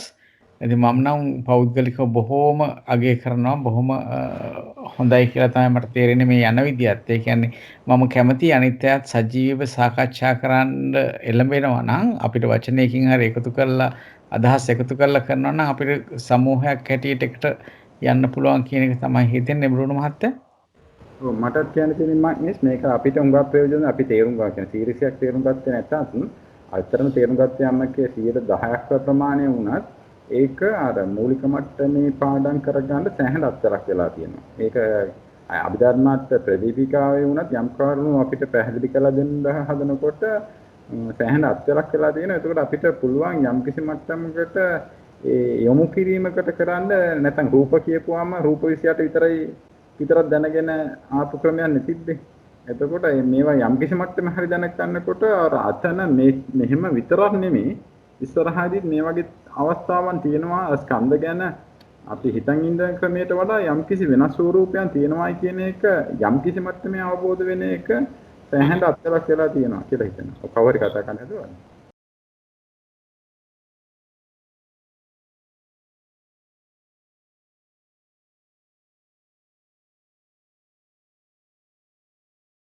අනිවාර්යයෙන්ම තනියම පාඩම් කරන්නම වෙනවා. තනියම හිතන්නම වෙනවා. තනියම තමන්ගේ සටහන් හදාගන්නමත් වෙනවා. ඒත් ඉතින් ඉස්සෙල්ලා මේ වගේ සාකච්ඡා කළොත් තනියම කරන්න පහසු වෙනවා. බ්‍රුනෝ මහත්මයා මේ අපිට chat පාවිච්චි කරන්න බැරිද? මේ Skype වල. පුළුවන් chat පාවිච්චි කරන්න පුළුවන්. එතකොට අපිට පුළුවන් දැන් මේ නිකන් වචනයකින් දෙකකින් යම් අදහසක් පිළිතුරක් ලියන්න ඊට පස්සේ අපිට ඒව බලලා ඒ අනුව සාකච්ඡාව ටිකක් වෙනස් කරගන්නත් පුළුවනි. මම කිව්වේ ඒක සක්‍රියව මේවා මේ සම්බන්ධ වෙලාම කරන අය ඉන්නේ 4-5 දෙනා. ඒ ප්‍රමාණය අඩුයි. ඇත්තටම යමකේ කියපුවාම ඉතින් ඇත්තටම මෙතන හුඟක් මූලික මට්ටමේම ඉන්න අය නෙමෙයි ඉන්නේ. හැබැයි ධාතු කතා මට්ටමේ ඉන්න අය ඉන්නවා. ඒ අය වුණත් අර එම් කරන් ඉන්නේ ධාතු කතානේ. ඒක ඉවර කරගන්නේ නැතුව තාම එහෙම ඇති. ඒක මම කිව්වේ මේක දැන් මෙහෙම ගිහිල්ලා සමහර විට ඒගොල්ලන්ට අර ඒ වැඩත් වැඩි නෙමෙයි. එතනක් තියෙනවනේ හුඟක් දේවල් කරන්න ධාතු කතා. යහන ගමන් තමයි හුඟක් අය අහන්නේ මේවා. මේ දැන් ධම්මසංගණී කරන අයත් ඉන්නවා. ඒගොල්ලන්ට යම් කිසි මට්ටමේ හරි ඒගොල්ලෝ ඇහුම්කන් දීමක් තමයි කරන්නේ. දැන් මෙතන 21ක් 22ක් විතර ඉන්නවනේ. ඒ ඔක්කොමලටම මේක ප්‍රයෝජනවත්.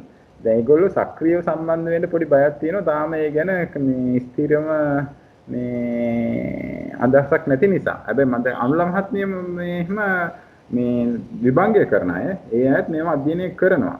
අනුල මහත්මිය මොනවාද හරි අදහසක් හරි කියන්න පුළුවන්ද මොකක්ද? එතන අමිත මහත්මියත් කතා කරන්න පුළුවන් තැනක දන්නේ නැහැ ඉන්නේ. සමහර අය මේ සම්බන්ධ වෙන අයටත් මේ කතා කරගන්න පුළුවන් තැන්වල නෙමෙයි බොහෝ තුනට ඉන්නේ. ඔව් මම කියන්න බලන් හිටියේ මම කතා කරන්නම බලන් හිටියේ මේ ගොඩක් හොඳයි. ඉතින් අපි ඉස්සරහ දැනුමට මම විභංග කරනවට ඒකට මුල් තැන දුන්නට මේ ධාතුගතත් යමක ප්‍රකරණයත් හොඳට අහනවා. අහස සටහන් කරගන්න අවශ්‍ය දේවල් ඉස්සරහදී බලාපොරොත්තු වෙන තවදුරටත් ඉගෙන ගන්න. හරි. බොහොමත්ම හොඳයි නේද? බොහොමත්ම හොඳයි. ඉතාමත්ම ලොකු දෙයක්. ඇත්තටම මේ තරම් සංඛ්‍යාවක් යමක ප්‍රකරණයට අහුම්කම් දෙන්න උනන්දු වෙනවා කියන එකත් හුඟක්ම හිතට ලොකු සතුටක් ගෙන දෙන දෙයක්. ඉතින් අපිට ධෛර්යමත් වෙනවා කොච්චර මහන්සි වෙලා හරි අමාරුවෙන් හරි කොහොමද මේක අපි අවබෝධ කරගන්නේ කියලා හිතලා ඒකට උදව් වෙන ආකාරයට මේ දේවල් සකස් කරගන්න. ඉතින් මම හුඟක්ම සතුටු වෙනවා එහෙම කණ්ඩායමක්. මම හිතන්නේ තනියම අපිට කවදාකවත් කියවලා මේක තේරුම් ගන්න පුළුවන් වෙයි කියලා. මොකද මම මේකට තමයි පොත ගත්තේ. පොත අරගෙන මේක ඉස්සදස්සේ පොත කියවන්න ගත්තා. මට නම් ඇත්තටම නිකන් මොකද්ද මේ අපි මේක අපිට ඉගෙන ගන්න පුළුවන්ද කියන හැඟීමක් ආවා. මොකද ඇත්තටම තේරෙන්නේ නැහැ. මම හිතන්නේ කවදාකවත් තනියම කියවලා මේ වගේ දෙයක් ඉගෙන ගන්න පුළුවන් කියලා. ඉතින් ඇත්තටම දැන් ලොකු දැනුමක් ලැබුණා. මට හිතනවා ඒක ගොඩක් පිං කියලා. ඒකම තමයි මම කියන්නේ හිටියේ මේ හුඟක් අය දැන් පොත් ගත්තා. හැබැයි මම දැක්ක හිල්ඩා මහත්මියත් අද කිව්වා මට මේ මහත්මියත් 70 අර කියන්නේ යමක පොතක් සාමාන්‍ය මම හිතන්නේ ධම්මසංගණී පොතක්වත් මුලදී ඉස්සර ගන්න අය අඩුයි. ඒකෝ අභිධර්මාර්ථ ප්‍රදීපිකා ඒ වගේ පොතක් අරන් අභිධර්ම ඉගෙන ගත්තා.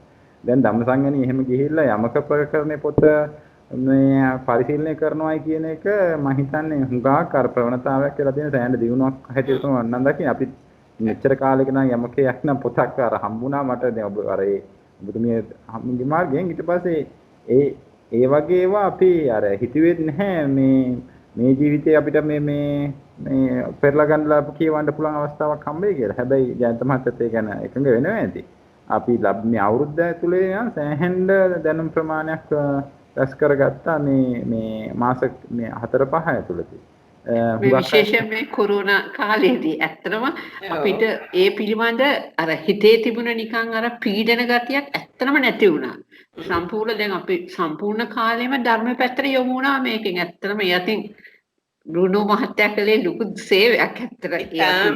කුසල කර්මයක්. තාම ලොකු කුසල කර්මයක්. ඔව්. කරන්න තියෙන ඉහළම කුසල කර්මයක් නේද? ඔව්. ඔව් එන අපි මිස් අපි කාලේ වෙලාව ගැන හිතලා එන ධම්මස. ඒක අපි හැමෝම ස්තුතිවන්ත වෙන්න ඕන බ්‍රුනෝ මහත්තයාට. ගොඩක් ස්තුතියි තියෙනවා. පින් දෙන්න ඕනේ.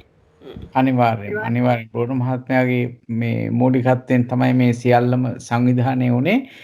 එතුමා කිව්වා වගේ පසුගිය මාස 3-4 ඇතුළත අපි පුදුම වේගයකින් මේ ධර්ම කරුණු ඉගෙන ගන්න පෙළඹුණා. ඉතින් ඒකේ ගොඩාක් අය ප්‍රයෝජන ලබන බවක් තේරෙනවා. මේකේ රෙකෝඩින්ග්ස් අපි දන්න නොදන්න ගොඩක් කට්ටිය අහනවා. ඉතින් ඒ යතිමුත් අපිට සන්තෝෂ වෙන්න පුළුවන්. ඒ වගේම අපිට හොඳට කියන්නේ හොඳ කියන්නේ උගත් අයගෙන් සහයෝගය ලැබෙනවා. ඉතින් ඒ අනුව අපි ඉදිරියට කරගෙන යමු. එහෙමනම් අද දවසේ සාකච්ඡාව අපි නිමා කරන්න මම ගෞරවයෙන් ආරාධනා කරනවා ශ්‍රීමති මහත්මියට සුපුරුදු පරිදි ඔබතුමීට වෙනවා අද දවසේ වැඩසටහන නිමා කරන්න. තෙරුවන් සරණයි. තෙරුවන් සරණයි. ඇත්ත වශයෙන්ම අපි ඉගෙන ගන්න මේ හැම වැඩසටහනකදීම ඒ අදහස මටත් එනවා ඔබ සැමට තිබුණු මේ අපි මෙහෙම නිවසේ ඉඳලාම මේ වගේ දහම් වැඩසටහන් වලට සම්බන්ධ වෙන්න ධර්මයට අපි යොමු කරේ බ්‍රුනෝ මහත්තයා. ඉතින් එතුමාට අපි තාම ගෞරවයෙන් කෘතවේදීව පුණ්‍ය අනුමෝදනා කරනවා. අද දවසේ අපි රැස් කරගත් සියලුම කුසල් සියලු දෙවියන්ටත් මේගේ ඥාතීන්ටත් අනුමෝදන් කරමු. ආකාසට්ටා ච බුම්මට්ටා දේවා නාග මහිද්దికා පුඤ්ඤන්තං අනුමෝදිත්වා චිරං රක්ඛන්තු සම්බුද්ධ ශාසනං. ආකාසට්ටා ච බුම්මට්ටා දේවා නාග මහිද්దికා පුඤ්ඤන්තං අනුමෝදිත්වා චිරං රක්ඛන්තු සම්බුද්ධ දේශනං. ආකාසට්ටා ච බුම්මට්ටා දේවා නාග මහිද්దికා පුඤ්ඤන්තං අනුමෝදිත්වා චිරං රක්ඛන්තු සම්බුද්ධ ශාවකං.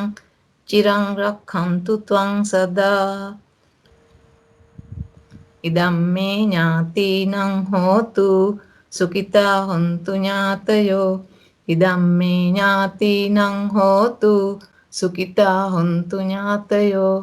ඉදම්මේ ඥාතිනං හෝතු සුඛිතා හොන්තු ඥාතයෝ. ඉමිනා පුඤ්ඤ කම්මේන මාමේ බාල සමාගමෝ සතං සමාගමෝ හෝතු යාව නිබ්බානපත්තියා.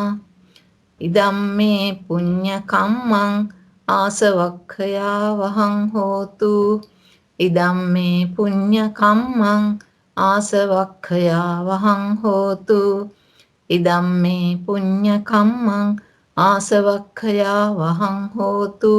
සබ්බ දුක්ඛා පමුජ්ජතු. සාදු සාදු සාදු. අද දවසේ අප කෙරේ මහත් කරුණාවෙන් තමන් සතු සියලු වැඩපළත් ඇරලා අපේ දම් සභාවට පැමිණිලා තවත් යමක ප්‍රකරණයට අදාළ තවත් කොටසක් ඊටාම විස්තර සහිතව රූප සටහන් සහිතව අපිට පැහැදිලි කරලා දුන්නා සෝමාද සිල්වා මහත්මිය.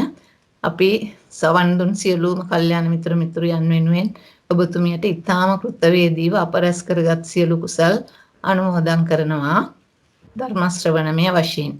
ඔබතුමිය සතු ධර්මදේශනාමය පිනත් අප අනුමෝදන් කරව වූ පිනුත් ඒ වගේම අනන්ත සසර බටන් රැස් කරගෙන සියලු පින් බලෙන් මෙලොව වශයෙන් ආයු වර්ණ සැප බල ප්‍රඥා වර්ධනය වේවා.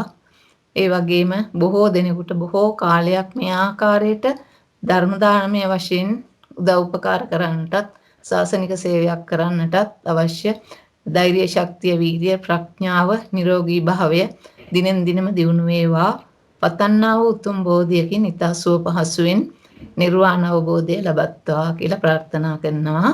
ඒ වගේම ඔබතුමියගේ දෙමව්පියන්ටත් පවුලේ සියලුම දෙනාටත් ඔබතුමියට ශිල්ප ලබා දුන් ගෞරවනීය ස්වාමින් වහන්සේලාටත් ඒ ගුරුතුමන්ටත් ඒ නොඑක් අයුරින් උපකාර කරන සෑම සියලුම දෙනාටත් මේ ආකාරයෙන්ම ඊටාම කෘතවේදීව පුණ්‍යානුමෝදනා කරනවා. ඒ හැම දෙනා මේ පින් අනුමෝදන් කරගෙන සුව පහසුවෙන් මඟඵල නිවන් අවබෝධය කරා යා ගන්නට හේතු වේවා වාසනාව වේවා කියලා.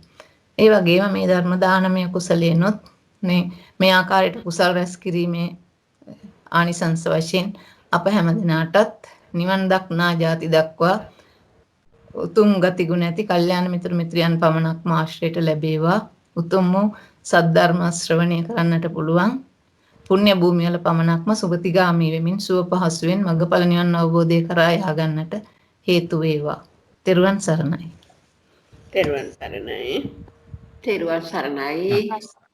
තෙරුවන් සරණයි. තෙරුවන් සරණයි. හැමදාටම තෙරුවන් සරණයි.